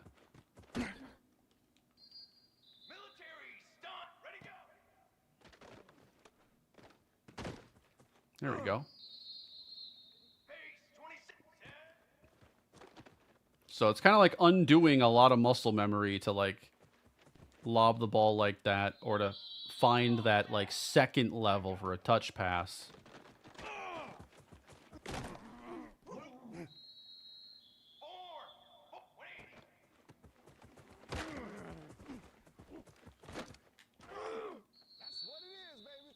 Yeah, Bass is 30. So not Keon Dunlap. We moved a safety to cornerback. That's Bass. And he was in the transfer portal. But we needed help at cornerback. Oh, Alba. Just got here. Anything interesting happen? Yeah, I mean, we're toward the end of the stream now. We still got Gerald Ogletree. There we go. The biggest, most exciting thing was probably the addition of Akeem Madden at tight end in the transfer portal. A player I only added because I had points left over at the end and I was just, you know, scouting one more player. And turns out he is a dynamic tight end who got a huge offseason boost and now is our top-rated player on the team. So we got a pretty exciting set of receivers on this team. We did lose Stephen Harris. He transferred away to Alabama. I thought, you know, no sweat. He's kind of slow. Maybe he isn't going to be, you know, that effective for us. And then he ends up developing, and he's going to play this year for Alabama. His speed is up to like a 91. His route running's way up. He developed so well from year 1 to year 2.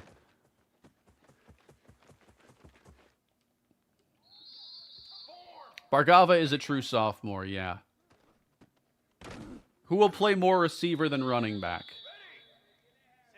this year, I'd say. But I still think there's value in playing him in the backfield. You know, Odenibo's now more of our, like,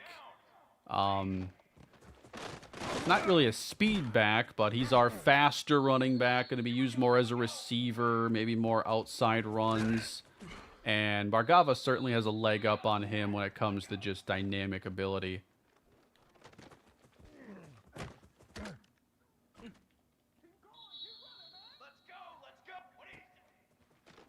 You think Stephen Harris's development was from coach abilities? That's definitely possible, especially at a big school like that.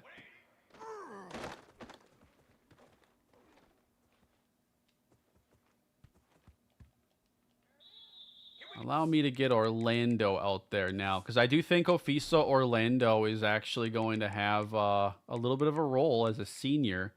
He was a JUCO player I recruited very early on.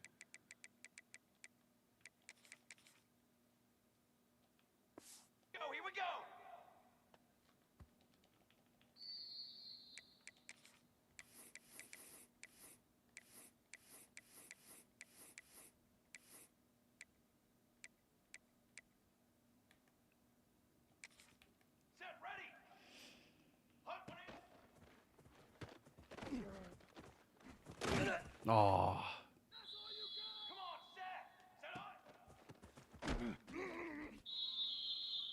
Yeah, we'll get some more of Ruggins in here, too. I want to see, you know, his power, if that's on display. Nice catch there by Bargava.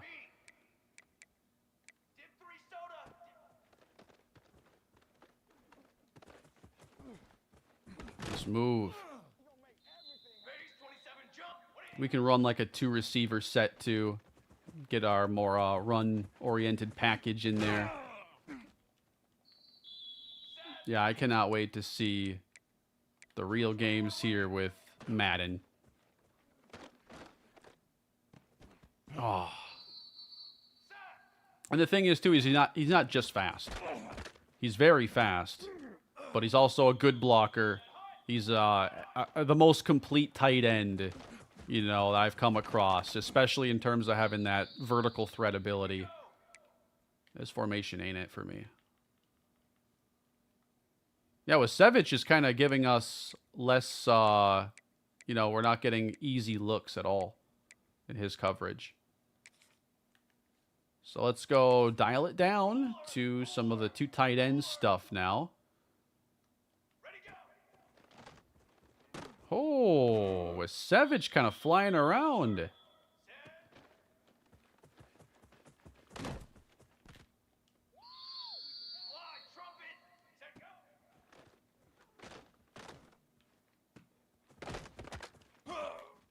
Yeah, I think I'm going to make some playbook changes just because there's a lot at our disposal now at the tight end and receiver spots. And I do think, like, a few more spread looks would be a way for us to get all of our really good playmakers on the field at once. And got to experiment a little more with it now that we have that type of talent. There's some separation. Yeah, so I think I would probably want to play Jamison Woodrow more at linebacker this year. I liked playing him late in the season so much, so I think he's a natural Bierman replacement. You can see some of these missed throws. Like, there wasn't a lot of off-season development from Ogletree, so he's mostly the same quarterback he was last year. He got better in a couple areas, but it was a very minimal overall gain. And yeah, let's get some running in here too. Got to see some of Ruggins. Specifically, you know, falling forward, breaking any tackles.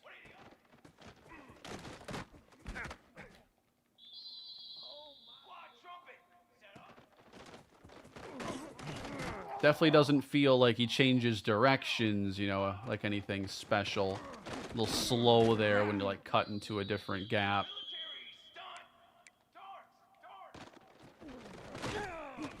So got to keep his path in as straight of a line as possible. Let's try a different formation.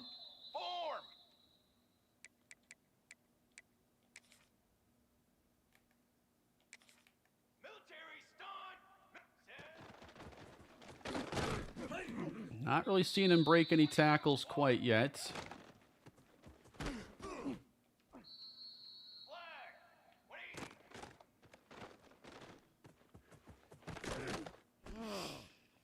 The XP stuff I haven't adjusted. The gameplay sliders, those are adjusted. I just haven't shown them here in this stream. They haven't changed much recently. I've settled on a pretty good set, and there hasn't been an update for a few weeks.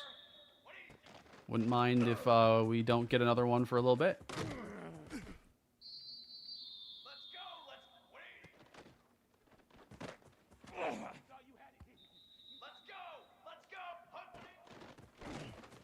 There we go. Well blocked that time.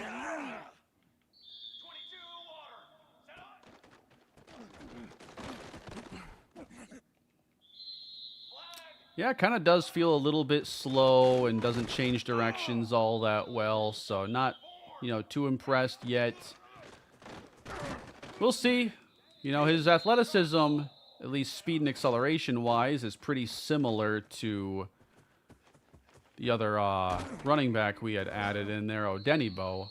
But that change of direction is certainly evident that Odenibo changes direction so much smoother. So maybe he ends up being the primary.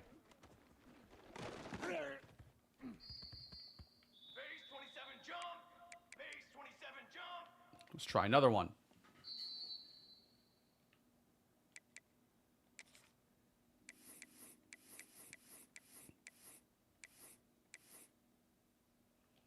And we do run a lot of 3 receiver, obviously, so let's move him to the 3rd down back and see if these looks go any better for him.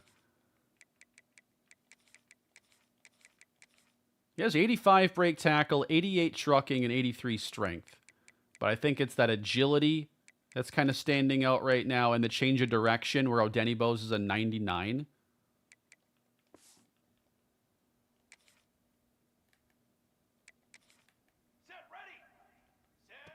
You want to see Ron Best? 1 second. Oh! Let me get a couple more with Ruggins in, and then we'll switch it up a little bit.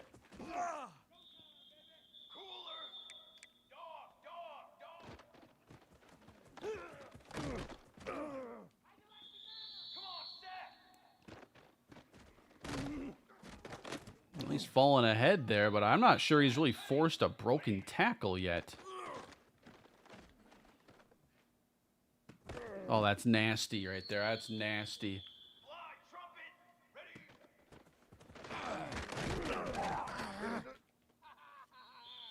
Wonder if he's a stiff arm guy. I haven't really broken out the stiff arm yet. I mean, the hole there is not really the place to stiff arm. It's more so on the outside. Can we try it out here? He was starting to break that tackle at Jolly.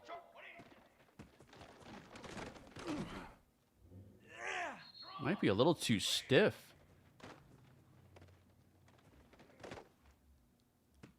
Oh my God. I can get used to that.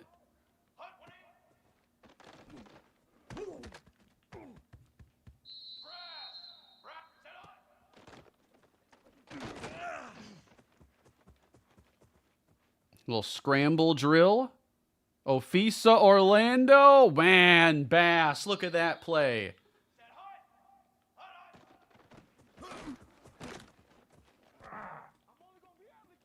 Finally a Madden to be excited for. Yeah, this is the most I've ever been excited for a Madden, guys, in my life.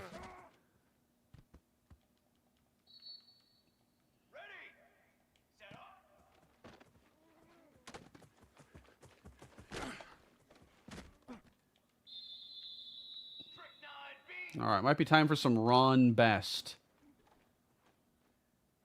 Got a cannon on him here. Oh.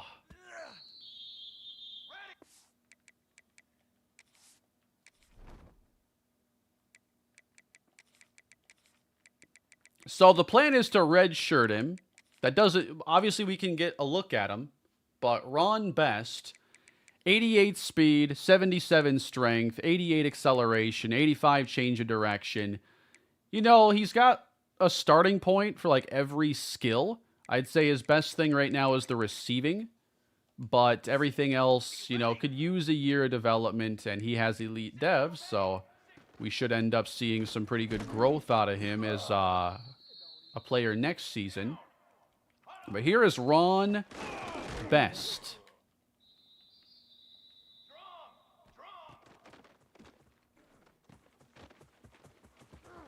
You know, the moves need some work. The spin and juke are kind of high 70s.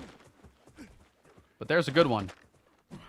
It can work from time to time, but when it gets higher, it's, you know, a lot more automatic in the open field. Like J.J. Harrell, if I was one-on-one in space, like, I was shocked when he didn't make a guy miss. Like, I would set up a lot of my running and returns, like, thinking, okay, I'm getting past this first guy. That's a given.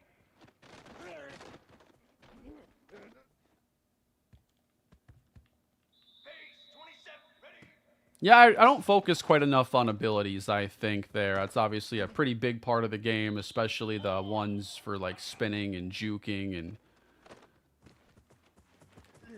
we're not quite there yet. Can he truck, though?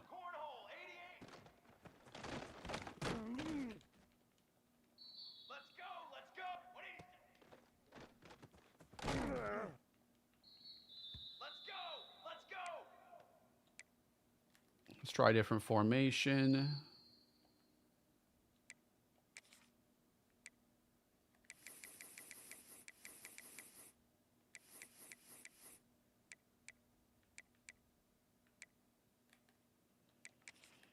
Here we go.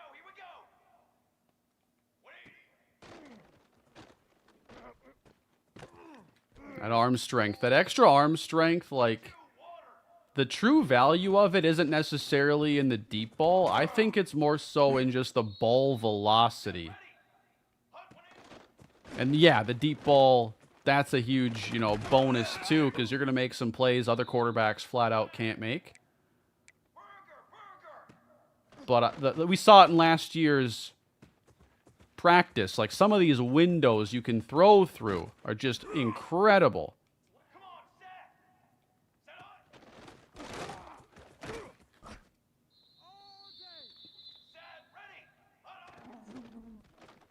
Yeah, right now, Best feels a little bit better to use than Ruggins. just because he moves better. Like, Ruggins is really going to have to demonstrate some true power when we get to the games. This is not a very strong first impression there for him at all. Yeah, Ron Best, I mean, if he can get a little bit faster and a little bit stronger, he has a chance to be pretty scary.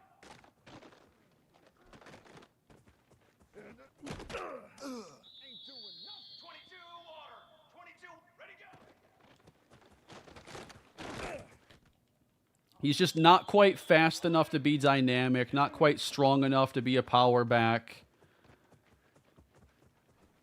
Like I said, the receiving stuff is the most game-ready skill he has. Oh, I thought I could get that over you.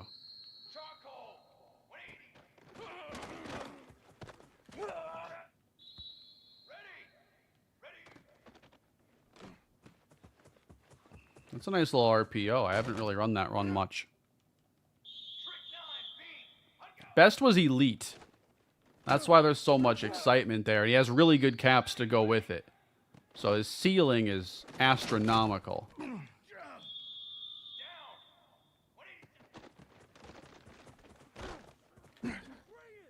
Yeah, I'm going to have to change Tylon Lee's number. He is 72. Not a fan of that on the edge. And, you know, I might have to experiment with more spread looks this year, because look at the personnel you can have out there.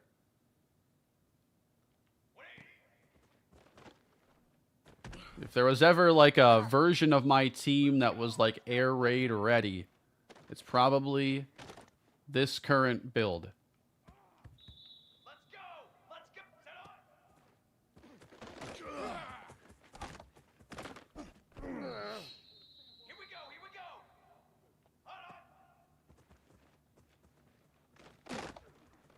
Can't believe I'm still running around here.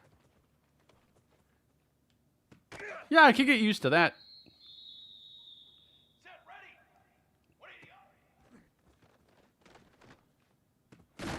That's like 87 throw power is just probably not making that a completion there. The thing is, like, with this higher throw power, you develop extra room for error. You're now able to throw the ball sometimes a little bit later, because you can make up the speed on the throw.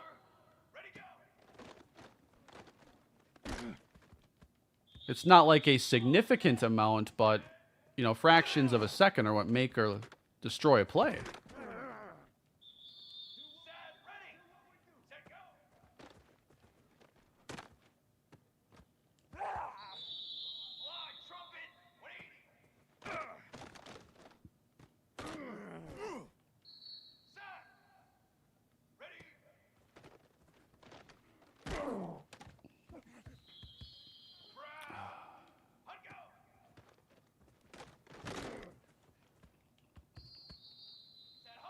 We're having no trouble creating pressure.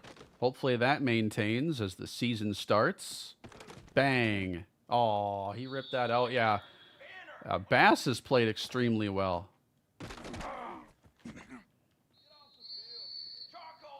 Yeah, Hacker isn't a great left tackle. I know I'm going to have to recruit a little bit better there, and this is kind of the year to focus on offensive linemen. We have 9 guys graduating. So, probably going to see an entire new offensive line in year 6. But I got a couple really good prospects already in place to make that a little bit smoother.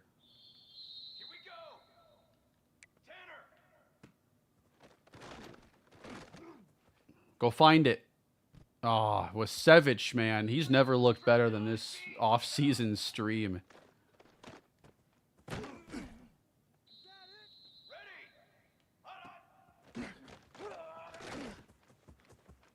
No, there's a missed tackle forced by Ron Best.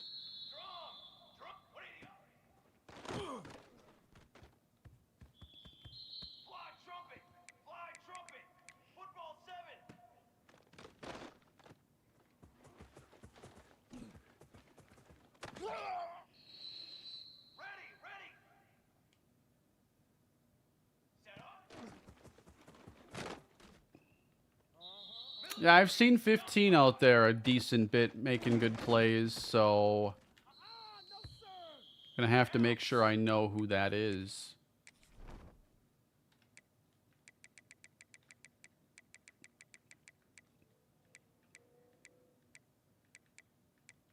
Oh, Braylon Wortham, our starting safety. Okay. Good news. Our starting safety looks solid. Ah.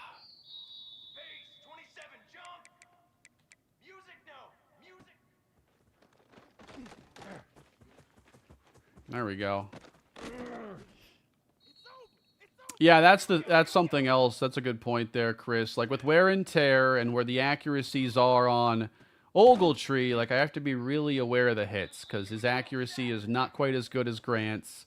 And as soon as wear and tear starts its business there, you're going to have some problems when you start seeing like -5 in any area.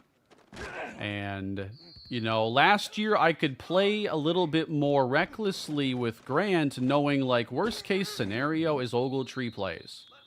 This year, there is not a QB2 you want to see on the field. The second we have to go to a backup quarterback is when we shift the entire offense away from the pass.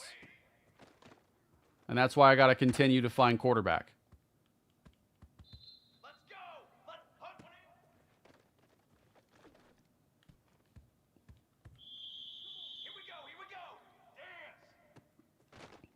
Give me one more Akeem Madden highlight before I head out. Ah, I need something good. I need a good one here. Because next time we see him is going to be week 0. That's too wide open. We need something better. We need something crazier than that. Come on.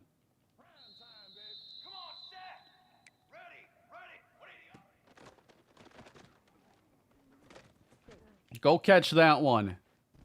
No.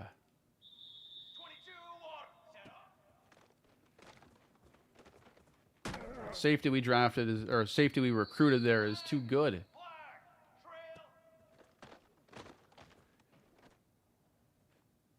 He's over there again.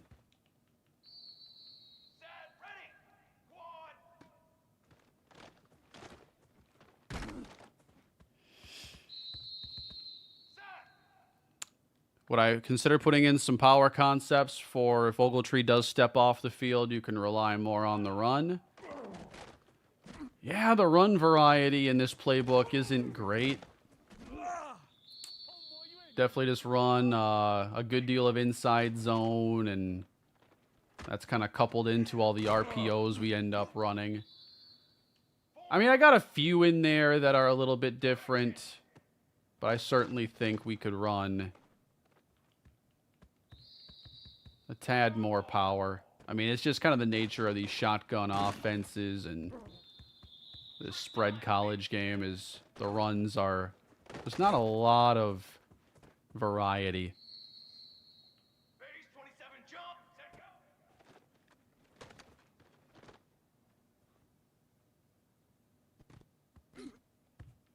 I think our free safety is just fine.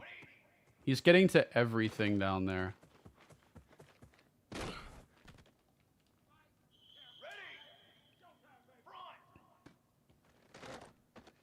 Yeah, Rashawn Coleman's accuracies are really bad, and then we have a freshman who has better accuracies, but he's just the statue pocket passer.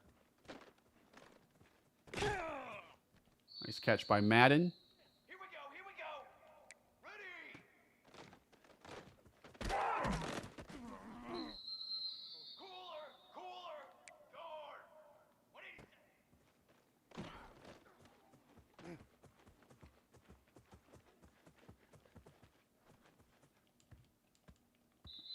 Cooler. 180.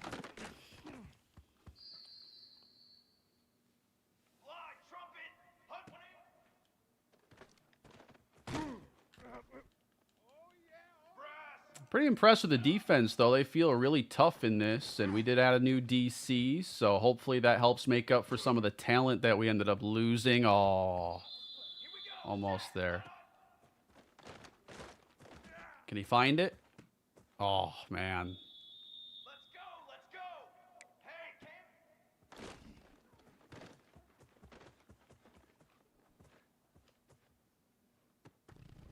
Oh, man, you got to come down with that one. We almost had it. Way down there for Madden. And 15 is just there every time. I need him to go get a sip of Gatorade on the sideline or something. He's just ruining our highlight reel.